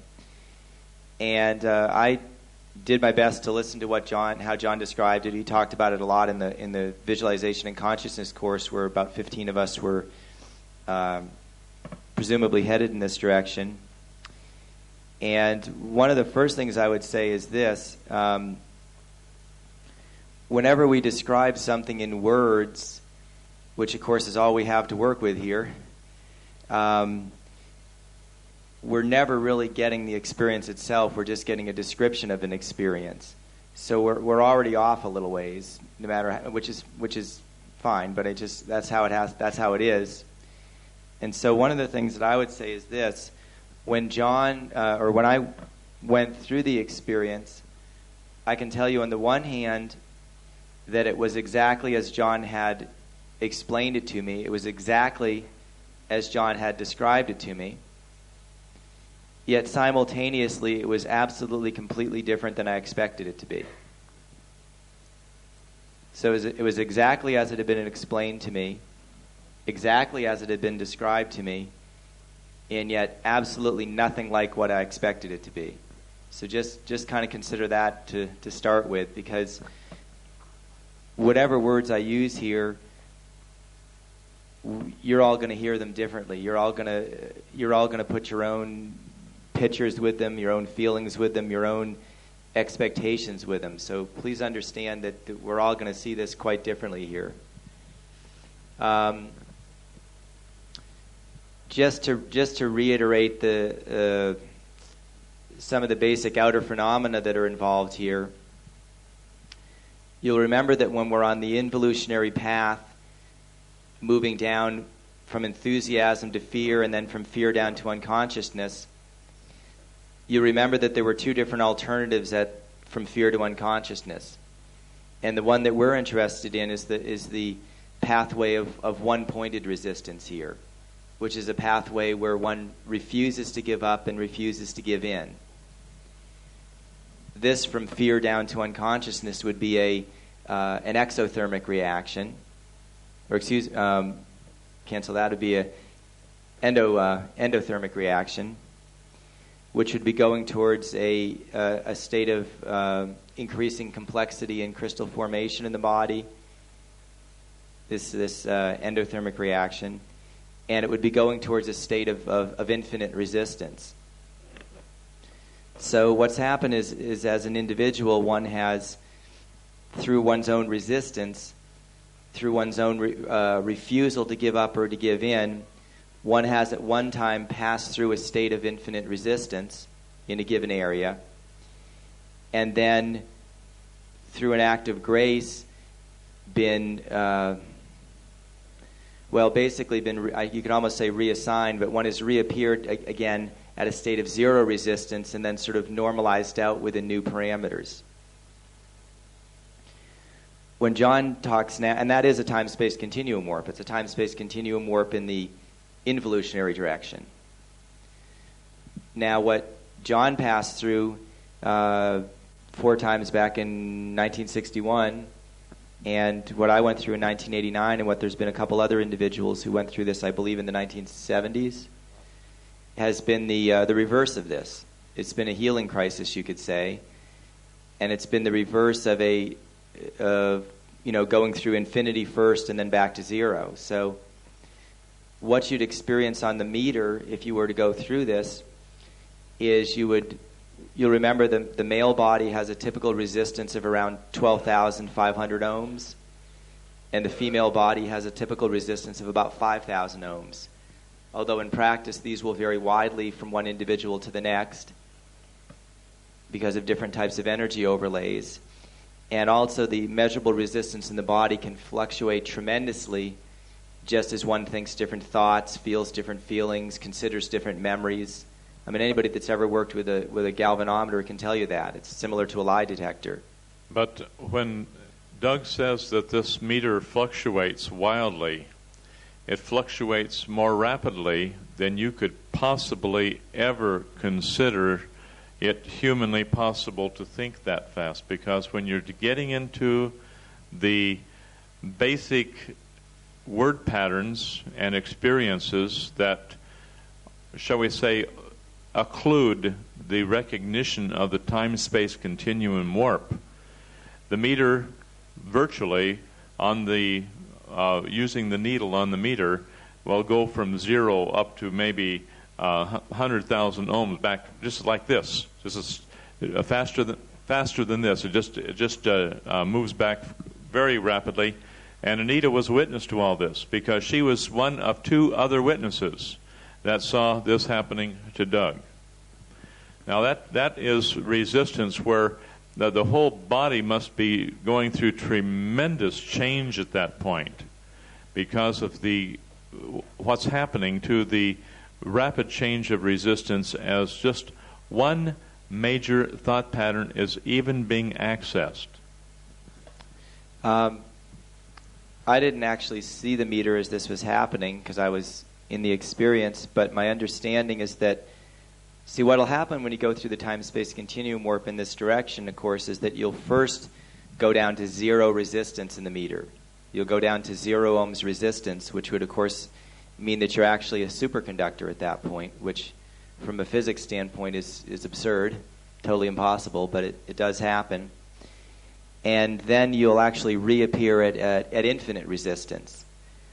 My understanding is that I actually didn't just go to 0. I think I actually bounced off it about 2 or 3 times, like where it would drop and then go back up and drop and go back up. It went through a couple of major hiccups there before it actually got stuck at 0. I don't know if did you see that part, Anita? Yes, that's what I saw. It hit 0 a couple of times and then it stayed there. So there was a bit of a... Did you see the wild fluctuations? Describe what you saw. I remember, yes, I believe Mitchell said that it's hit 0. And the thing is that I was so excited that I didn't look after that. He would be the one to know that. Before it hit Oh, yes, before that, yes. Yeah, the meter was going just crazy, and then it hit zero a couple of times, and then it stayed at zero. What do you mean the meter was going crazy? Would you explain that, please? Fluctuating back and forth. I think it was just fluctuating all over from one side to the other. That's what I saw. Which means from a zero resistance to a very high resistance back and forth. It actually, as it bounced, it was bouncing from zero. Because one of the things that we'd be doing all the time during this is not just writing down the different word patterns and things people were going through, but we'd be from time to time writing down in their book what the reading was on the meter. So there is a bit of a written record there that Mitchell more or less tried to keep in this period of time, and it wasn't just that the meter was going down to zero and bouncing back up. It was actually going up to what were really, really high levels of resistance, like much higher than the 12,500 ohms. It was bouncing, like sky-high resistance, and then going back down, and then going way up and back down. At any rate, it eventually went down to zero and got pretty well got pegged there. Stayed at zero for a period of time. I don't really... 10 seconds, maybe? I don't really know. I'll say from 8 to 10 seconds. Yeah. Not an incredibly long time. But absolutely, this is a very, very sensitive meter, capable of picking up. The needle will deflect with a deviation of, 1 part in a million or some such? It's an extremely sensitive meter. And it absolutely got pegged down to zero, where you could crank up the sensitivity as much as you want, and it just wouldn't budge. Just totally stuck on the mark. And then all of a sudden the needle stuck on the mark meant right at zero. Right at zero. Let me explain that. Absolutely no detectable resistance in the body for 8 to 10 seconds. Then what happened is during which time he hit the thought pattern, which he did not yet recognize as the thought pattern that he needed to look at. It was just another thought pattern. This is like we talked about the Monroe Institute. They look at a thought pattern and they go down to zero on the meter, but they don't recognize it as a thought pattern of any significance. This is wherein you have to be an absolute hunter and look at every single word pattern as having infinite meaning and infinite creative power in the universe of the individual. And we should start training to do that now, watching every word carefully and realizing that every word creates things in our universe. Go ahead, Doug. The next thing that would happen after that would be that the meter would all of a sudden go completely the opposite direction and get stuck up at infinity. So what basically happens is you go down through zero, and you drop down to zero, and then you basically, after a period of time, you all of a sudden instantaneously are at the other end of the spectrum. You reappear. It's like you disappear at zero and then reappear at an infinite resistance. So it's kind of like if you picture like zero over here and infinite over here, positive infinite. What you've actually done is you've dropped down to zero, disappeared there, and then all of a sudden reappeared over at the other extreme. What happens is you do not have the measurements that we need. Now here's what happens. We go down to a zero infinity from a positive direction. Shall we say a zero measurement. We go into a negative zero, and we swing around through a negative creative world to a negative infinity, where simultaneously we reappear then at a positive infinity. And so it's going around in a circular pattern. And when you begin to understand the art of creation, we will understand that there is a duality in every aspect of creation. So whenever you have a positive side, you're going to have a corresponding negative side.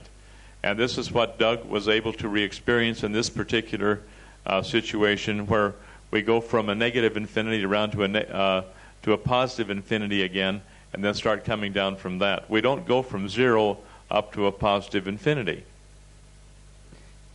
That of course is with the current technology totally impossible to measure. I know the way John phrased it at the time was he said it was like you went through 0 and came out the other side. So if you think of the way John's describing it as like a big circle where you could go down past 0 and down eventually towards a infinite negative resistance, and then from there actually reappear at infinite positive. So it's like if you picture a number line like with negative infinity over here and positive infinity over there, just take that line and bend it around so the ends meet would be the way to consider it. Just take the negative infinity and bend it around this way, and the positive infinity and bend it around that way until the end points of the line meet. And that's the best way to conceptualize it. From a linear point of view. Now, if you want to go hologramic on us, then throw in a Mobius strip and put it into a funnel or a spiral shape, and then you'll have a little understanding of what type of problem we're working with. I'll have to think about that one for a little bit. But yeah, I can see that. Enjoy. Yeah. Now, just remember that the Mobius strip comes to a 0 positioning also. And it disappears at a point, and it reappears on the other side of that point. Yeah. Got it? Yeah. Okay. A Mobius strip? Don't worry about that. Doug and I play with mental pictures here, and I'm just pointing out something that he needs to be aware of. Okay. Well, thank you. Thank you for starting another good healing crisis. You asked for it. Yeah, okay. I have to ask you about that funnel later, but... okay. Spiral. Okay. Well, I'm still going to have to ask you. All right. All right, here we go.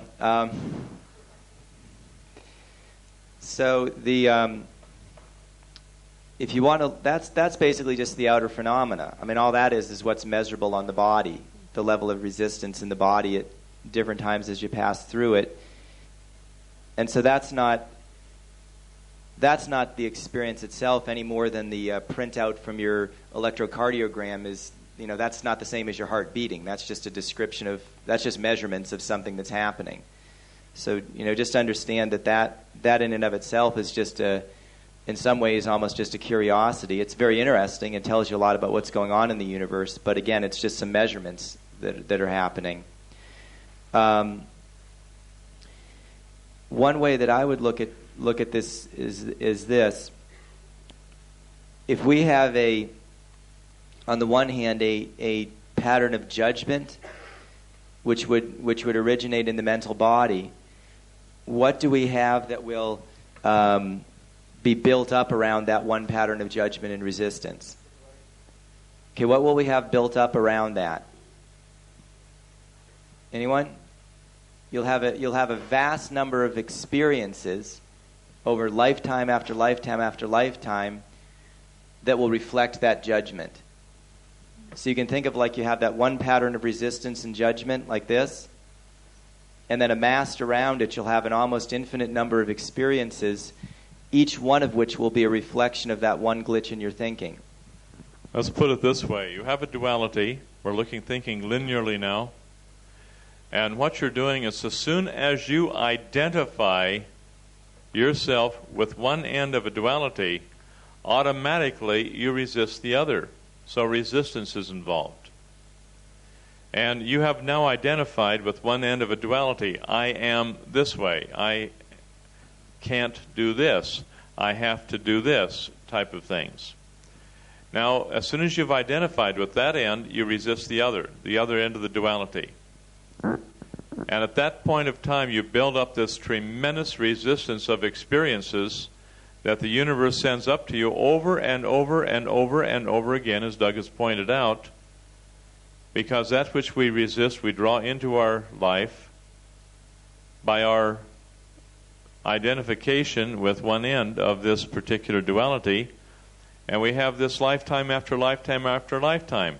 And we have taken a pathway which has been for us for millions of years irreversible because we haven't changed it. And that becomes a determining factor on how we even make decisions, because the decisions we make are determined by that one judgment that we've entered into, where we have chosen one end of a duality and resisted the other. Pardon me for entering in there, but this is important business. So if you think of that one judgment surrounded by virtually an infinite number of experiences, the thing to realize is when you... Resisted experiences, yes. If one were to re-experience fully, including all of the suppressed pain, the anger, and everything else, one of those resisted experiences where all of the emotional resistance is overcome, and one gets total full memory of that one experience, which is what a lot of people have been doing here, where they get a very, very clear re-experience of a resisted memory. And oftentimes a kaleidoscope of thousands of memories go flip, flip, flip, flip, flip, flip, flip through the consciousness. And all of a sudden your mind is so full of so much, and you can't identify really with any one picture, because one picture moves out, another one moves in, faster than you can even consider. It's just 1,000 pictures just with just one flip. Just consider that at the emotional body level, if one were to go through each memory individually, it would be an almost impossible task.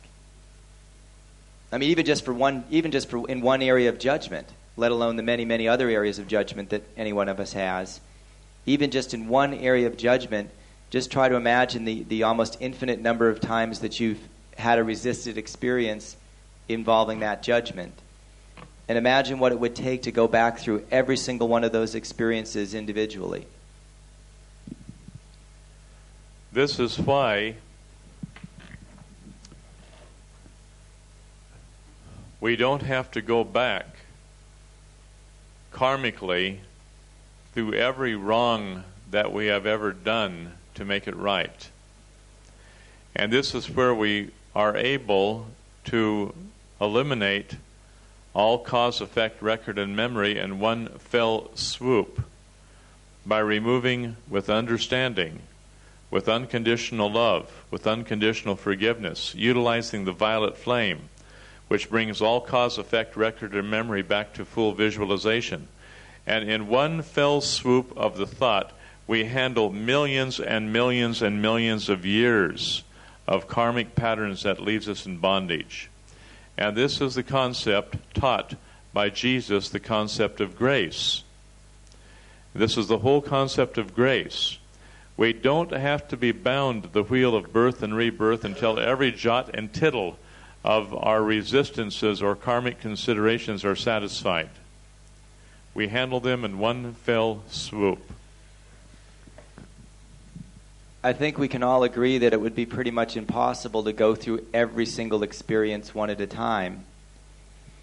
So the thing to realize is if you can take one of those resisted experiences that pertains to a particular judgment, and the beauty of it is it doesn't matter which one. It doesn't matter which one of those experiences. It doesn't have to be the first. It doesn't have to be the last. It doesn't have to be the worst. Pick an apple. Any one of those experiences will do. See, a lot of people are very, very linear in their thinking, and they assume that if you have a pattern of resistance, that you somehow have to go back to the first time that you ever had that resistance. And that's nonsense. That's very, very linear. That's operating within the limits of time and space here, totally ignoring the reality of the mental body.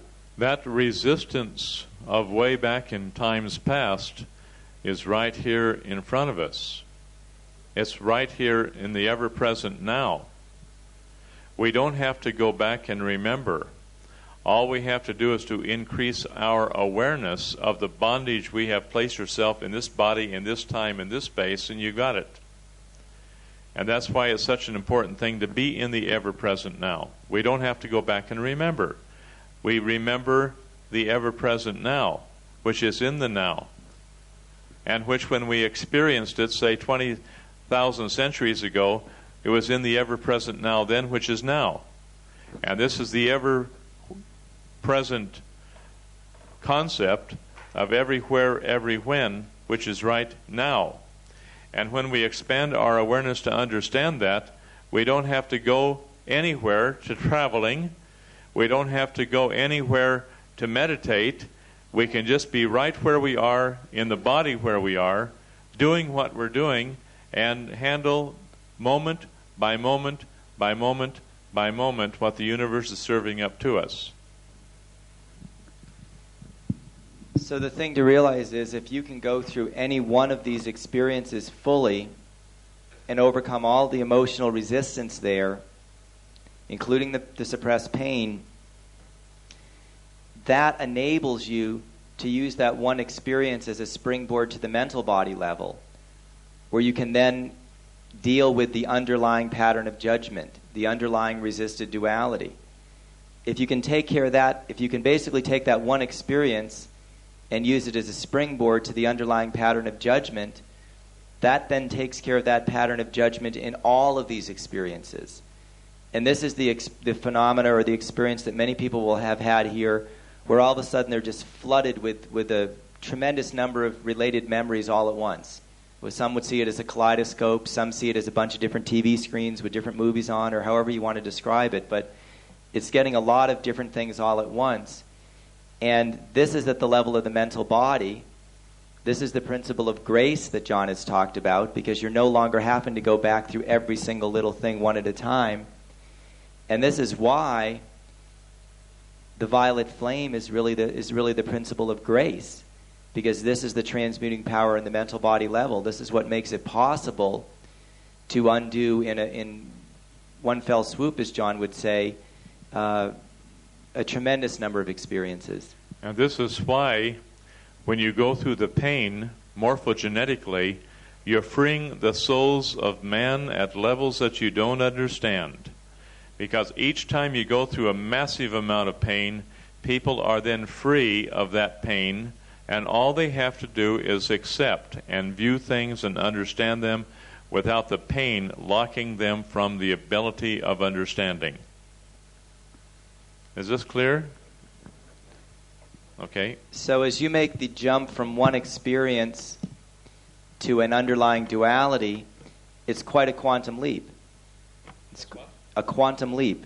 It's quite a jump forward in your progression, because you're no longer dealing with things one at a time linearly. You're taking care of an entire area. You're basically gaining access to an entire area of the mental body by overcoming that one duality. If we pursue this analogy a little bit further, you've got a counterpart for this on the mental body, in the sense that you will find dualities behind dualities behind dualities. And what you'll find ultimately is there may be one particular duality for you, which John would describe as a truth versus resisted truth. Truth versus resisted truth. That is partially correct. It is partially correct, but it doesn't have to be a truth. It's a truth to us, because it is the thing that is basis for our understanding. It's what is true to us. It is our truth. Another person may have their truth, which will vary from our truth. This one duality for us serves as a foundation for a tremendous number of other dualities. We're basically, as a result of that one pattern of resistance that we have, we'll have built up around it a multitude of other dualities, a multitude of other resistances. And of course, around every single one of those resistances, you'll have a multitude of experiences. You'll have a virtually infinite number of resisted experiences down through the ages. Just as one experience can serve as a springboard to the underlying duality, what you also have is a type of excavation that takes place at the mental body level, where as you gradually peel off duality after duality after duality, you eventually, and this is exactly what happens when you go through the time-space continuum warp, you eventually hit what is for you a very, very crucial underlying duality, upon which will be based a vast multitude of other dualities for you. And so what you have at that point then is another quantum leap. It's one quantum leap to go from an experience to a duality, and then it's an entire another level within the mental body to go from a series of dualities to one central duality upon which many, many other dualities are based. You're trying to drain the city reservoir that's up there, up there 400 feet in the air, okay? You're trying to drain that, and you go up there and you try to bail it out with a spoon. This is what we're doing by handling our karmic considerations. When you deal with that time-space continuum warp, you're down right at the bottom of that great big reservoir there, that great big water container, and you're pulling the plug out the bottom, letting it all drain at one time. And that's the difference. Because we're dealing with the basic, or one of the basic considerations, thought patterns, dualities, that's holding us in bondage. And when that's pulled out, the whole gamut of things that has held us in bondage for centuries, it just goes all of a sudden. Because we recognize it, we no longer resist it, and therefore it goes right back to void. Because we're no longer putting our attention on it, we recognize it as how we have resisted what we'll call a lie, which is the same thing as resisting an accepted truth, which for us is true. And we're no longer doing that. It's just we pull the whole lot out, the entire reservoir dumps itself out, and then we're in that wash of that thing for maybe a year or 2 or 3, trying to clean up our act from that entire mess. The thing can go on for 5 or 6 years after we go through that, and we're still going through the setting in order of our life in view of our new understanding.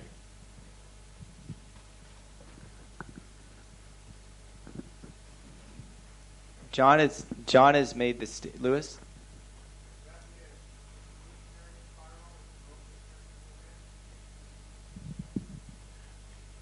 Both the evolutionary and the involutionary.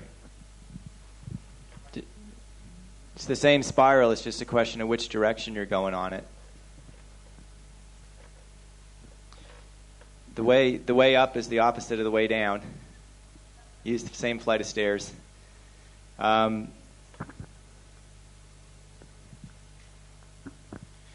If you're going to the mental level to transmute the emotional, is this next level the so-called causal level that transmutes the mental dualities? The causal level exists outside of time and space. It's what we call the inner essence, which is really tied in directly to the mental body directly, but outside of time and space. That's where the causal body is. You could think of it as a higher level within the mental body that would be outside time and space. So if the time-space continuum warp is outside of time and space, then that's what Doug had accessed to make that happen, right? It's outside of time and space in one hand. It's inside of time and space on the other. Because, see, one is the reflection of the other. You take the concept of yin and yang. You can't have one without the other.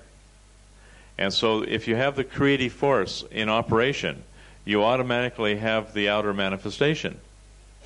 And you're looking at both the outer manifestation and the inner creative force at the same time, and poof, they're destroyed.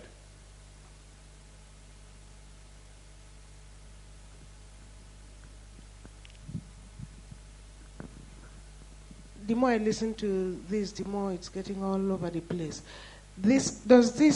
How does this when people have had near-death experiences, they come back and they talk about how their lives, how they saw their lives and their activities. It's like the memory comes back in a lot of things that happens to them. And when they come here, they have the consciousness, there's a lot of consciousness change after that experience, and they leave. I mean, it sounds to me like more about like what we go through here, and we come through those experiences and we have consciousness change. So what's the difference between the time-space continuum warp and that Akashic record contact when people have near-death experiences? I would say it's apples and oranges again. Yeah, that's right. You're talking about two different considerations. One is you're looking at things where you're trapped in the physical realm and we're going around like a record, spinning through our pictures, so to speak, that are all here, and really not getting into the thing that holds it all in place. What we're concerned about is looking at what's holding the whole thing in place, which is going to be the time-space continuum warp, because until that is penetrated properly and dealt with, the entire universe remains the same pretty much for us. We think we have an understanding of it, and we do. We have an increased understanding and an increased awareness of our resistances, but we haven't pulled the plug on that which will release the resistances permanently in that whole area that we're coping with in life. And there might be several plugs. I would say from experience. Thanks, Doug. Does this mean that we need only go through the time-space continuum warp once, or do we need to do it a number of times? I've gone through it 4 times. Now, I know of other people who have gone through it once. Doug has gone through it once. I've taken other people through it once, okay? And that was enough for them. It left them in a tailspin for quite some time. Because their whole life went through a very remarkable shift in consciousness and change. Doug is still going through what I consider to be change from what he went through. About 6.5 years? Yeah, 6.5 years ago. Now, this is wherein the change is continual.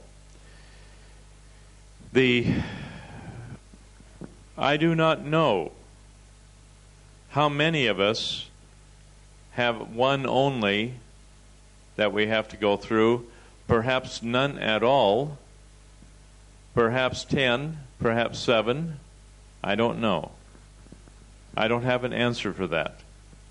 But I do know that some people probably who have not gone through that will not have to go through a time-space continuum warp because it's not there for them.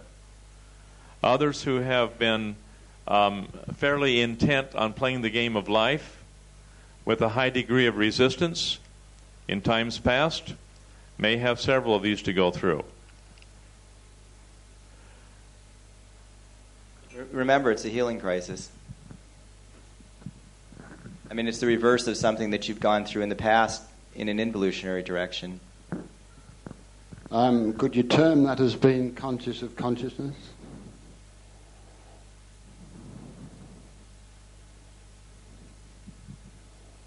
You can use that expression because this would be the inner essence is conscious of the consciousness which exists on the time-space level, where you're into time and space now. That would be a very good way of looking at it. I'd like to thank you all for being my teacher while I've been here.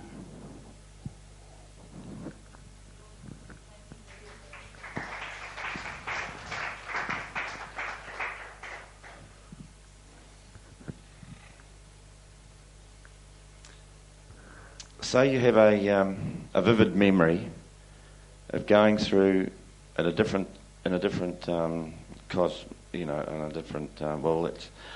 going too deeply into it. Say I have a very definite memory of going through something similar like this before, and not understanding the implications of what happened, but knowing that I ended up in a place where the soul damage was quite severe, and so there was a lot of repairs and maintenance having to go on before I came back to this experience here. So trying to get the understanding of it again is, and what you're saying to me is bringing back all these memories.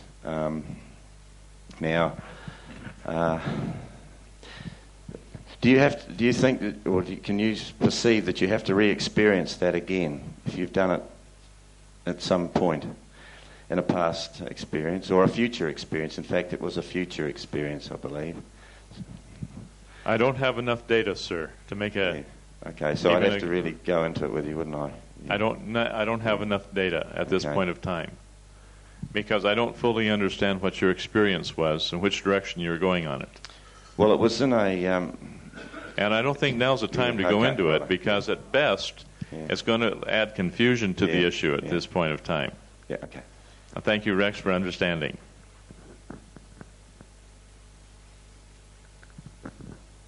Rex, later. Rain check, sir? All right. I'm wondering whether what I'm picking up is that Doug had got into a word pattern that was a really deep major one that, without being totally aware of it, but that's how he went through his experience. And when you were saying, when people were asking, would we need to do that once or more, then we may be operating on more than just one major experience with all the associated experiences around it. First of all, he did go through it with full awareness. Right. He wasn't unaware of it. He was fully aware of it, and this is why it made it possible for him to get through it. But he was aware of patterns, of word patterns that led him to this one major pattern, which then, before he knew it, he had gone through it. Because he was looking for the duality aspect of it, and he had to let go of the resistance to the one he was dealing with before he could see the duality and encompass both ends. At that time, everything changed. Now, not only this, are you ready for this, folks? Okay, you ready? This is on tape. And so if something happens to Doug or myself, this is on tape. You aware of me? Okay, I hope you hear the deep implications of what I'm saying here. When you go through the time-space continuum warp, you literally rupture what we call the etheric web, which is the sum total of all of the mental resistances of all consciousness everywhere, every when. And when you go through that, you're doing that from a position of causation, as Matthew would say, or the inner essence, at which time that thought pattern changes for everybody at all conscious levels everywhere, within the range of our particular group of consciousness at this quarter of the universe. And it changes instantly for everybody. And all of a sudden, the social, the economic, and the political repercussions are amazing. And if you want to go to history, you can find out that certain historical things which are of major, lasting importance took place at each time a person went through what we call the time-space continuum warp, because the whole consciousness of man instantly went through a change where they threw off the shackles of that which at one time enslaved them. And everything changed. And it changed rapidly. Now, that will take hours of discussion. But I want to expose that thought to you so you have it, as we used to say out on the farm, you have it in your gullet. Now digest it. And it'll take a while to do that. But you have it, you've been exposed to the idea, and I want you to consider it carefully, because the mental body has resistances, the emotional body has resistances, and the physical body, all of this stuff is gradually crystallized into the physical structure. And we have to go back out through in reverse order to how we have created the universe of which we are now integrally a part. Doug.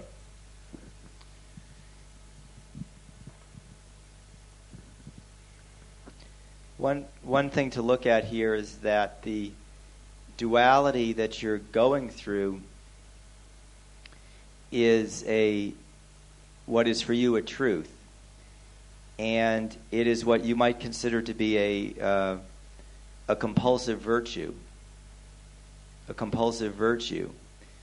So the programming there, or the pattern for you, is that you're reactively identified with what you perceive as a truth, and from your perspective, whatever comes from that is generally perceived as very, very positive.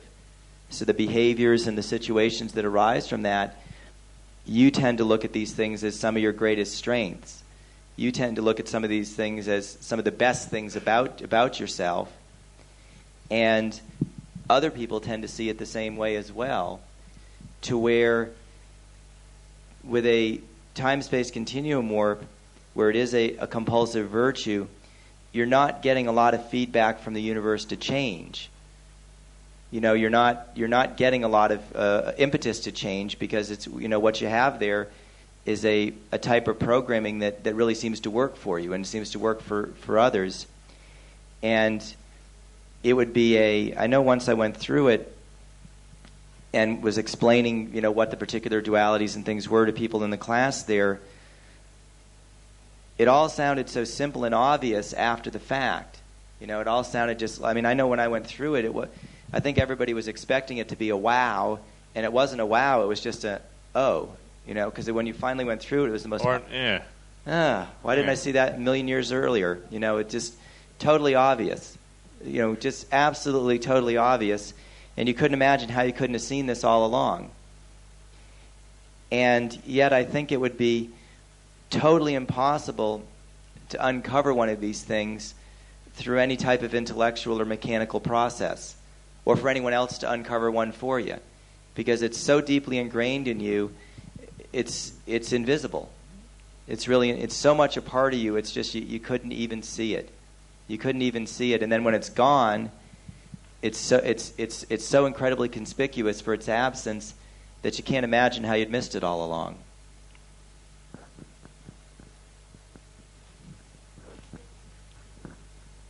When you say that when you break the etheric web, you change the consciousness of all mankind, that's correct? Because at that point of time, you are all mankind. You are one with God. And you are one with the consciousness of all men, everywhere, everywhen. Okay, I was just kind of wondering, because a thought came into my mind. Some people, you say, may not have to go through it, or may only have to go through it once, or others may have to go through it 1,000 times. As individual consciousnesses. Right. So as you're changing them. Okay, I see. Yeah. Okay, good. Anything more, Doug? No, I think that's probably all for now. Okay, Anita, anything else you want to add? Okay. Brooke. Okay. Speak up, sir. Okay. Speak up. Put that up in front of your mouth there so everybody can hear you in the back. I haven't started yet, all right? Don't lose my train here. I'm trying to relate the activity of the mental body and the activity of the time-space continuum, where we are obviously functioning outside of time and space, and therefore able to look within time and space as well at the same time. That's right. You got it. So you've got it. Well, I'm just trying to lay some ground here. So now you're trying once again to intellectualize here, Brooke. And I've told you before on this is that you're not going to be able to understand that. What you understand is as far as you need to go right now from an intellectual point of view. When you are able to experience it, you'll understand it. I'm familiar with that. I accept that. That's okay. What are you saying? I don't need to... You're saying I don't need to intellectualize it anymore. I mean, what you're trying to do is you're trying to understand something that for you at this time is not understandable.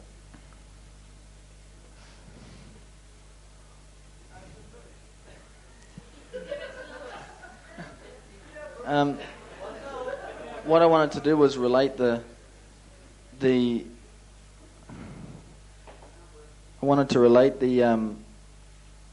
activity of the mental body with the I am work, where what they explain there is that you have a higher self, or as well as. Okay, do you understand that? Yeah. Do you understand the higher self? Well, I think I do, but I probably don't. Okay, let's leave that out right now, because that goes into the I am teachings, which we recommend. But the thing is don't try to bring that at this time in an incomprehensible manner into something which is only experiential. You can't do it. It's all hypothetical discussion. And I'm trying to stay away from hypothetical discussion where it's only intellectual and not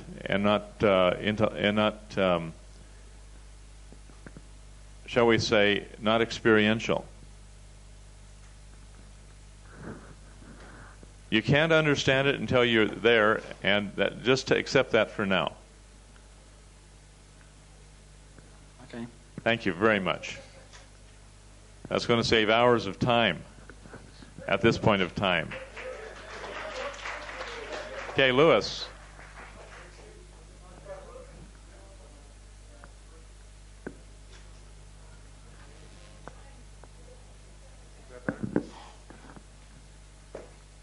You were saying a few minutes ago, Doug, that when you finally went through it, that truth resisted truth was like, why didn't I get that before? So obviously it was a very simple thing, but it took quite a while to get to. Would it be accurate to say that going through the other dualities and reaching that point was like an endothermic reaction, and going through the time-space continuum where actually hitting simplicity would be an exothermic reaction at one level? Would that be accurate? Nope. That's what, again, this is going to be experiential, and when you're there, you'll have it and you'll understand that. But otherwise, we're only intellectualizing right now, and you can't understand it until you can combine both together, Lewis. It's not just one or the other; it's a combination of two, where encompassment takes over. Okay? One of the more, for me at any rate, one of the more amusing moments during that otherwise turbulent course when this happened was this one particular morning, which I think was probably a week or two before I went through this, where I guess there were a number of people in the class that thought they understood it, and whatever, they asked John if they could talk about it. And John just basically kind of sat there and let people, I don't know, just basically kind of fed out the rope as far as I could perceive. And they hung themselves very well. And they had about, I don't know, you had a bunch of people that just kind of got up there and said their piece about what they thought you had to do to go through the time-space continuum warp, and most of the people in the class got up at one point or another and put their 2 cents worth in. And I remember just sort of sitting in the back, just kind of shaking my head and kind of watching John, because I could sort of see what he was doing there, just kind of, just feeding out the rope. And it was one of the, I don't know, it was just a great experience really to see this, because ultimately what it was is the blind leading the blind. It was like a bunch of people that hadn't had the experience, none of us had other than John, presuming to think that they understood it. And presuming they understood nothing. And presuming to give advice as to how somebody else might be able to go through it. And it was just really the most ridiculous thing that you can imagine. And none of them got it until after about 2 or 3 hours of this. John just basically just stood up and said it was a bunch of nonsense. And you've never seen so many crushed egos in your life all in one room. It was quite a... Everyone fighting for power and position and one-upmanship. They had no desire at all for anything other than puffing themselves up with pride to put themselves up as the world's top spiritual leader. And they had no knowledge of the time-space continuum warp at all. And since that time, they've all gone off their own merry little way, thinking they know when they don't know. And that's bottom line. And you find a lot of people in that boat. And this is wherein I have been very reluctant to have another course of this type, because people cannot listen carefully. They cannot believe because they're puffed up in their own pride with their own agenda and their own motivations. This is what I'm trying to weed out now, where we don't make that same mistake the next time. It's a difficult thing. Wolf, you have something, sir, and you'll be the last on the agenda at this time. Well, we have been getting on a bit. I just wanted to say now, if you say things are experienced outside time and space, and at the same time inside time and space, well, couldn't one just simply say it's all the same anyway? There's no difference between the two. Is there a difference between the inner causation and the outer effect?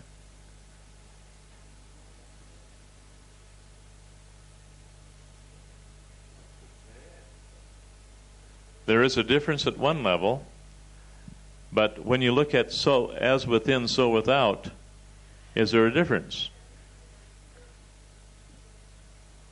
No. That is the duality that we have to encompass. Okay, sir? Okay. Now, Anita. Our time, my friends, is up.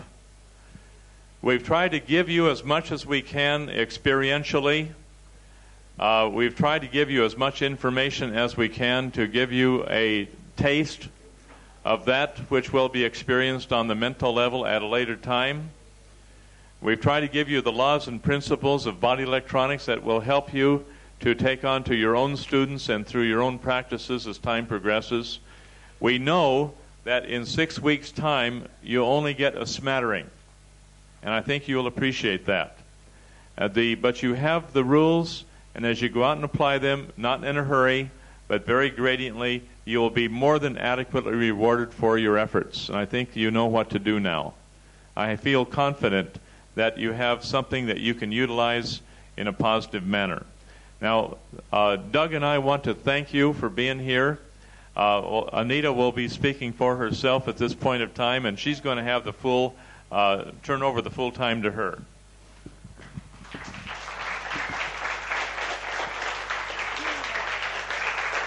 Okay. First of all, I'd like to thank John for all his infinite wisdom that he's given to us. And I think everyone here has gained something from this class. And I just want to thank John from the bottom of my heart for his infinite wisdom.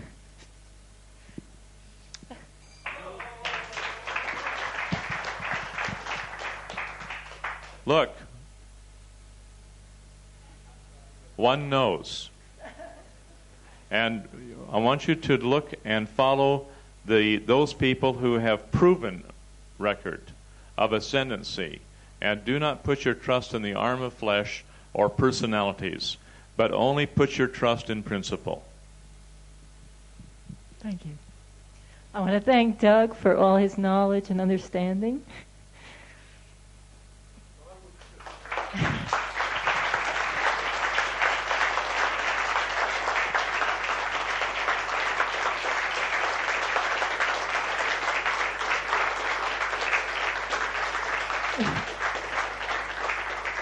I want to thank all the people who shared their expertise with us. Janine with the Reiki, Ian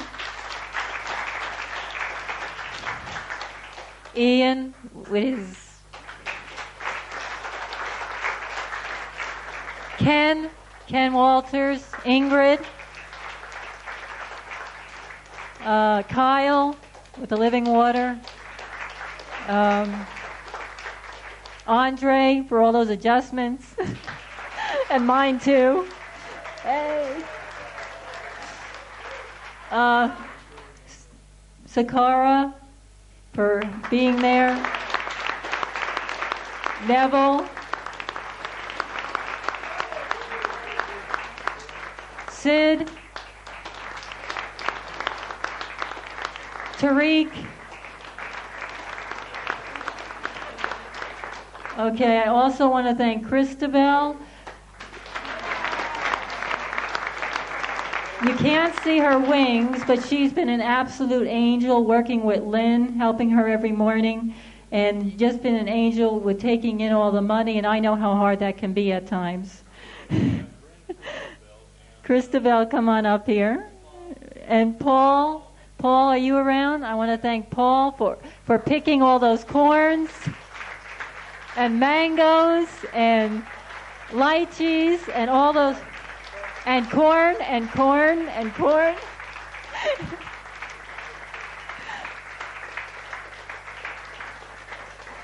Picking all those beautiful things for us to eat. I want to thank all the cooks from the bottom of my heart. I think you did an excellent, excellent job. Very creative and very loving. And I want to thank all the kitchen helpers, which are in here, for helping. And all the people that work 3 or more times in the kitchen. And all the people that work 3 or more times. And I want to thank all the people who didn't work 3 or more times for their effort with what they did. And if that's the best you could do at this point, I thank you for that. Okay.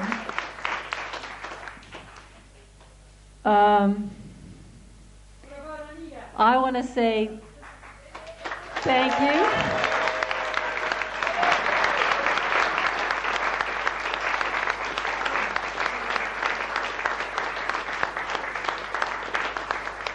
I want to say thank you to all of you for being here and just for being beautiful as you are, each one of you so different.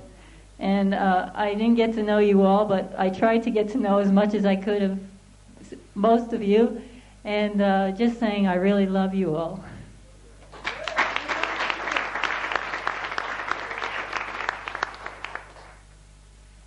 Okay, anyone else want to say anything? Doug?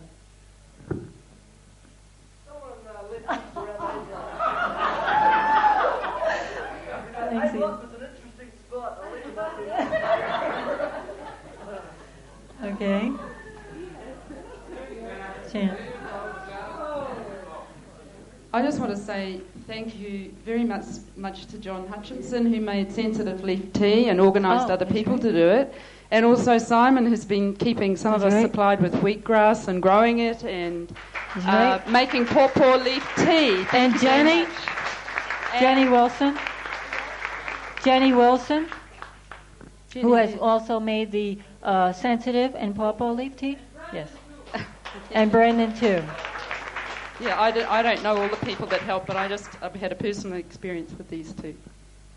Okay. Elizabeth? I just want to say goodbye to each and every one of you collectively, in case we don't get time to individually say it, and until. Thank you, Elizabeth. Okay, on a more material note, did anyone not get the 5 right material? I have 2 copies up here if you haven't gotten it. Okay. The other thing is Summer has a couple rides left. There's 3 seats available at 3:30 today, and there's 2 seats available at 7 p.m. And also tomorrow, if you still need a ride at 11, he could come back at 11 to take anyone. But you have to see him now if you want that to happen. And we're going to be giving out certificates now. Also, I'd like to get a photo of everyone after the certificates are given out. I don't know if anybody else wants to do that, but anybody who would like to be in the photo outside on the grass there after the certificates. And that's all, unless anyone else wants to say anything. I'd like everyone to stand for a moment.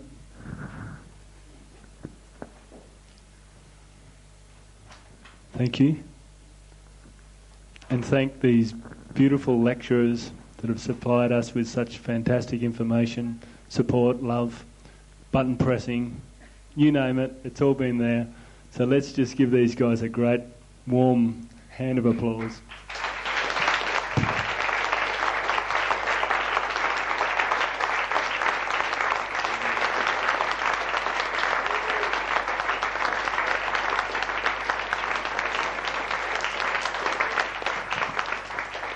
Thanks. Thank you. I'd like to thank all of you. I think that shouldn't go unsaid. I'd like to thank all of you for coming here, because not much of a seminar without some people to take it. And certainly anything that happens here, anything that you think is coming through any of us couldn't possibly come if there wasn't somebody there to receive it. So if the instructors have been effective in any way, that's always a reflection on the students. Because if you have students that aren't effective, then we go into brain lock up here. So I want to thank all of you, because anything that's come out that's been of any value to anybody is because there's been somebody out there praying about it. There's been somebody out there bothering to ask about it. So give yourselves a big hand there.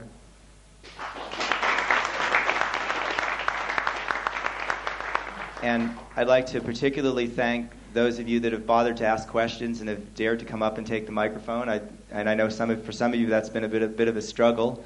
Some people, like Elaine, have obviously overcome that struggle. So I'd like to thank all of you for your questions, because, again, it's not much of a seminar without questions either. So particular thanks, especially to the, shall we say, the 10 or 20 of you that asked most of the questions. I'd like to thank those people in particular. You can get it. Thank you. And I said this one of the first couple days of class, but I'd just like to give a word of thanks again. Every last one of you is here because somebody else told you about body electronics.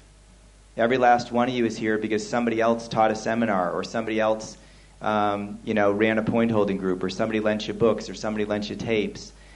And I know there's a lot of you out there who are, very actively out there promoting body electronics, whether it's teaching seminars yourself, or whether it's sponsoring other people to teach seminars in your area, or whether it's running a point holding group, or whether it's distributing books or tapes, or any of 1,000 other ways. And so I feel like all of us here should give thanks to whoever it was that made it possible for us to be here by letting us know there was such a thing as body electronics. A lot of those people are right in here. Some of you know who that person is, and you might be sitting next to him. But a lot of those people are not here, and they're still playing their part too, because they're out there spreading the word. And so I'd like to thank anybody out there that's been spreading the word. Thank you.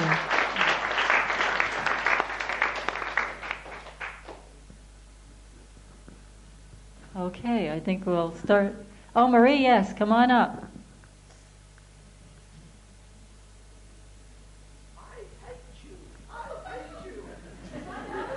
I hate you.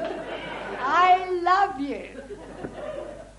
I'd like to thank you all for the inquiries.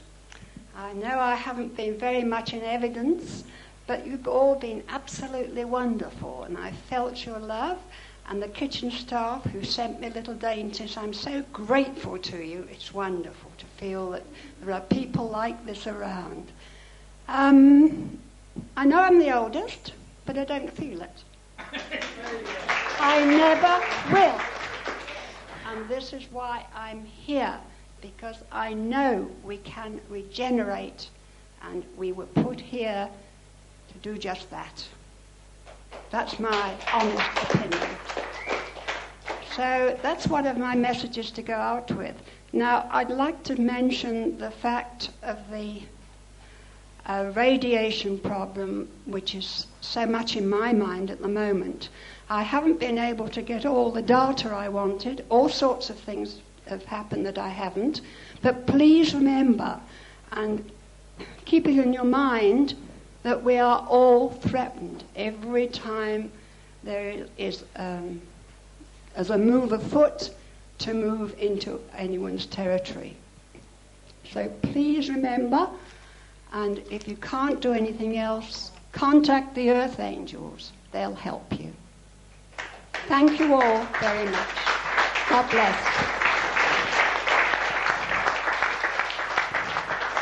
Thank you, Marie. Okay, I've just been warned that we were on a tight schedule. Some people are leaving at 12:30, so I think we're going to start the certificates now.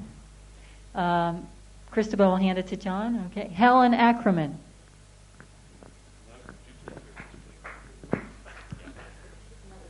Yeah. There's two of each. Anton.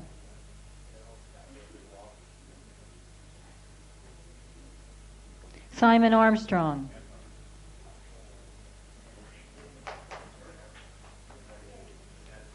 Jeff Barr.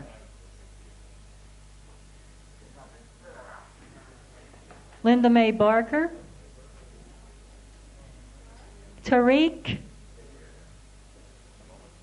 Make sure she's got everything.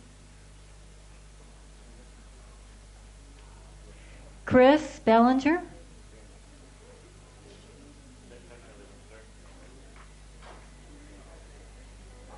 Elaine Bennett.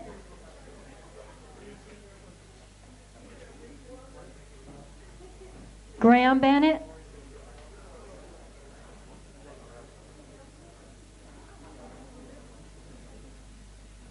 Paul Bennett.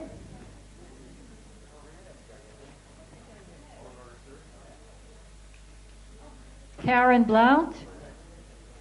I think you've got someone else's behind. Yeah. Ann Braid. Oh, Paul, here it is. I left it right there. Okay. Rex Bricklin.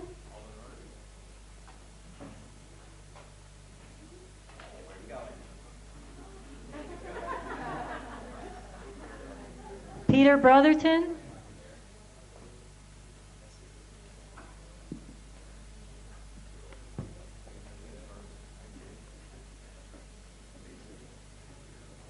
Helena Burton.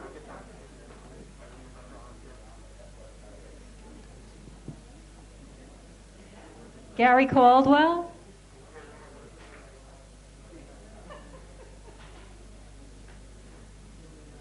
Tom Caskey.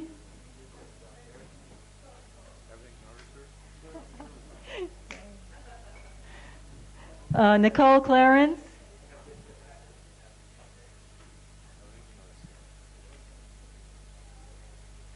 John Critchley.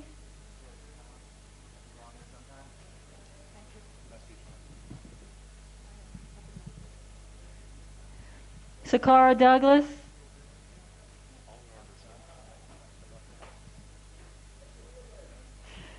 Peter Downs.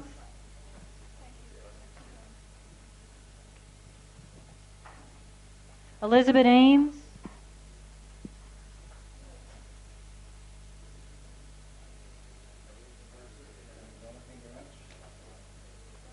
Brendan Fox.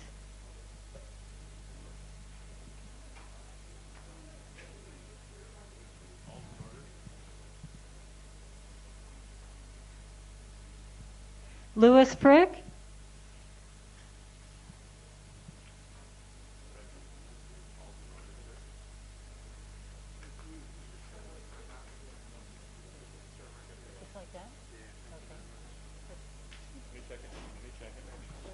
Andre.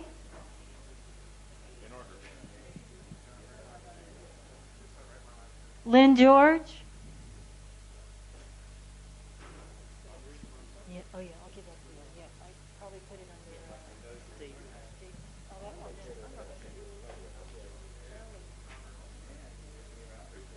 I don't know. Is it behind me? Simone Hamlin.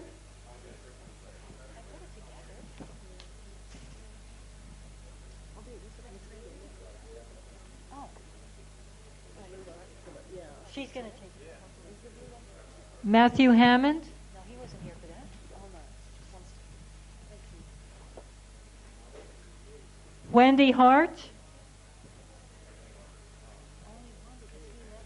He wouldn't get this advanced procedures because he's not here. That's right. Esther.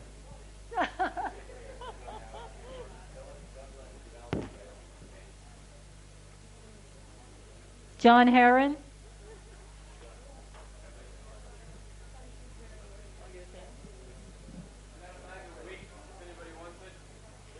Janine Harrison.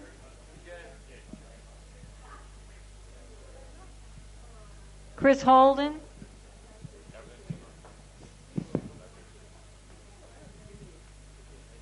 Thank you. Carol J.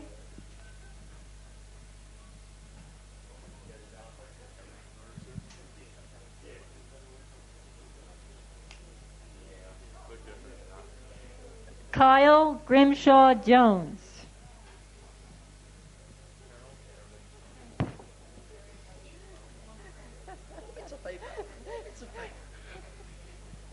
Lil Kelman.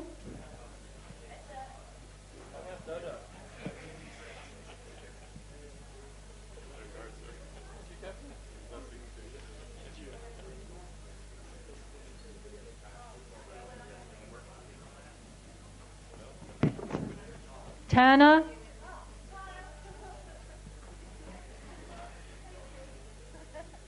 David Lewis.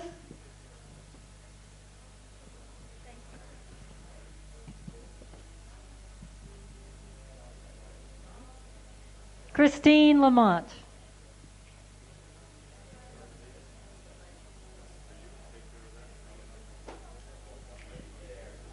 Aniki Lindgreen.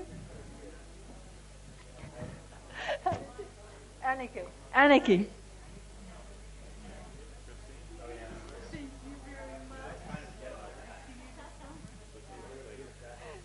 See you, Chris. Nikki McGinn.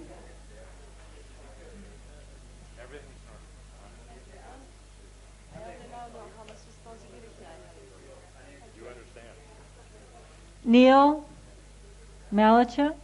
Where's Nikki? Clive Mons.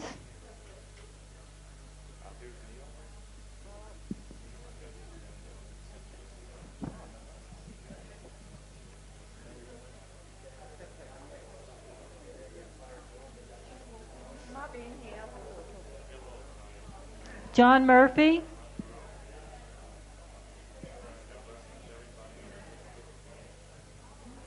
Pamela Murray.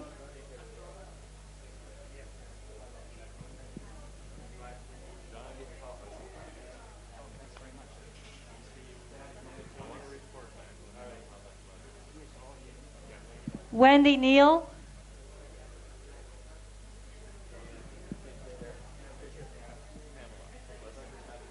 Gloria Nelson.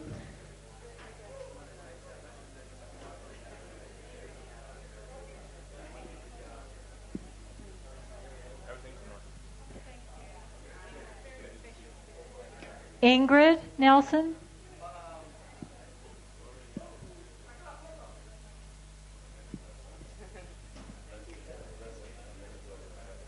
Sama Nukajam.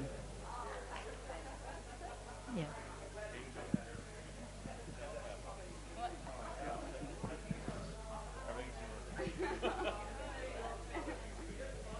David Oliver.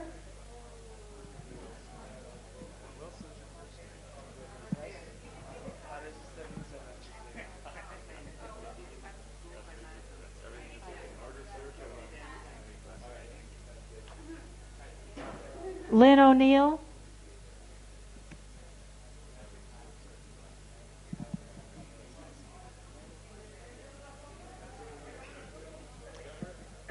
Irmgard Panwitz.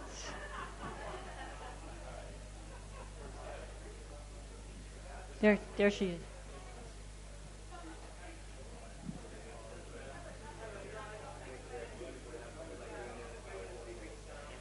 Janet Ann Pigeon.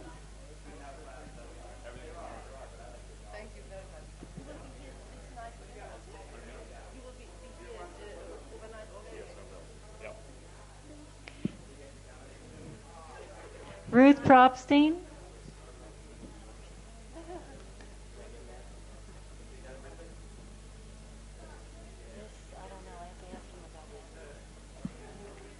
Brooke Rhodes.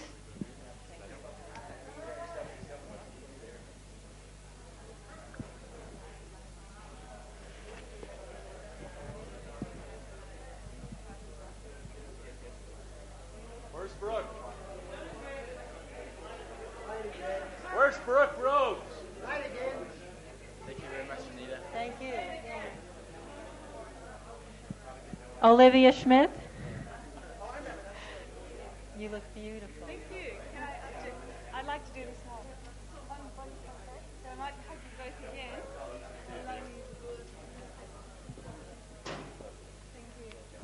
Kai Scott.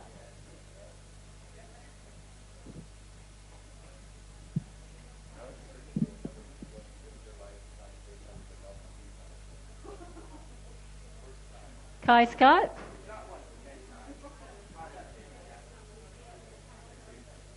John Sears. There he is. Everything's in order, sir. And many blessings. Duncan Seymour.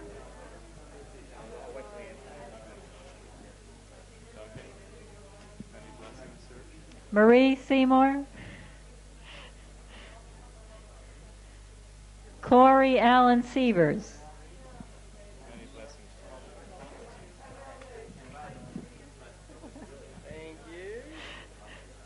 Dana Stowitz.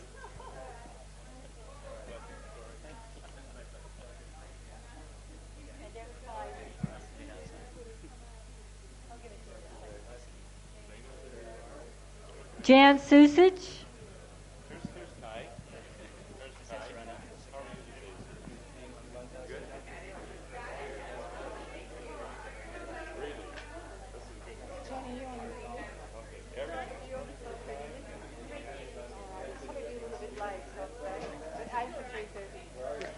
Ratka Sutala.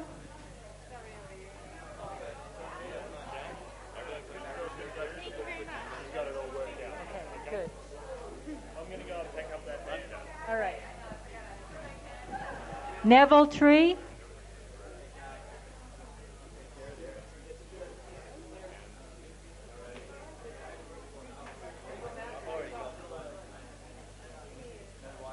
Ian Waite. Where did Neville go?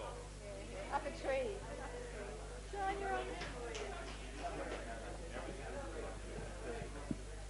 Ken Walter.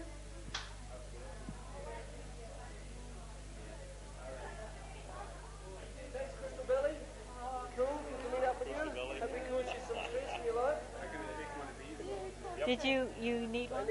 Kiss and cuddle, come on across the table. We can work. Thanks, buddy.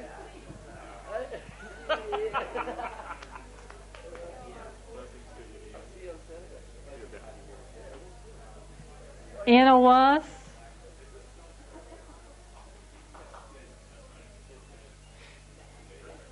Vas. Anna Vas. Okay.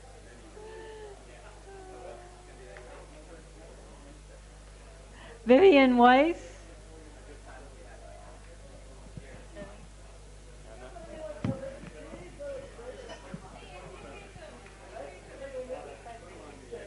You're welcome. Wolf.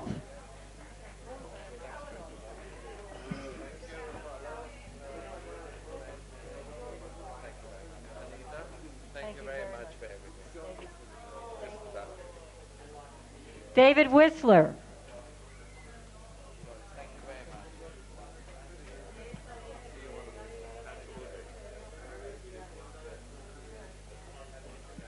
Bob Wilson. Has Wendy been done? Yeah, Show hands with you right now. Oh, there's two. There's Neil and Hart.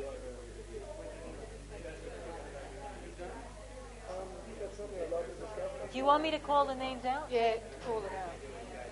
Wendy Summer is looking for you for the taxi. The taxi is leaving in 2 minutes. The taxi is leaving for those on that taxi. Jenny Wilson.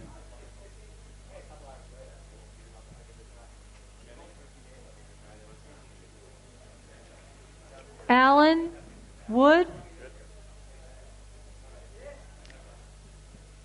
Certificate. Julie Wood.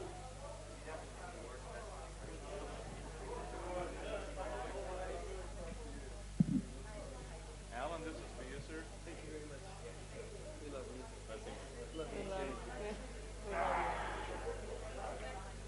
Where's Julie? Anna Yarker.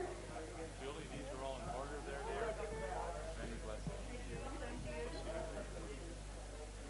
Okay, Anna. Keith Yarker.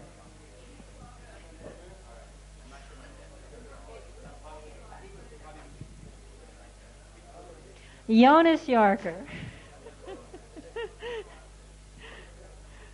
Thank you. You made that. Oh, how beautiful. Oh, thank you, dear. We know you're not into physical things. It's a little reminder of us. You can give it to someone else. Yeah, thanks. Thank you. Okay. Tessa, Sanachi,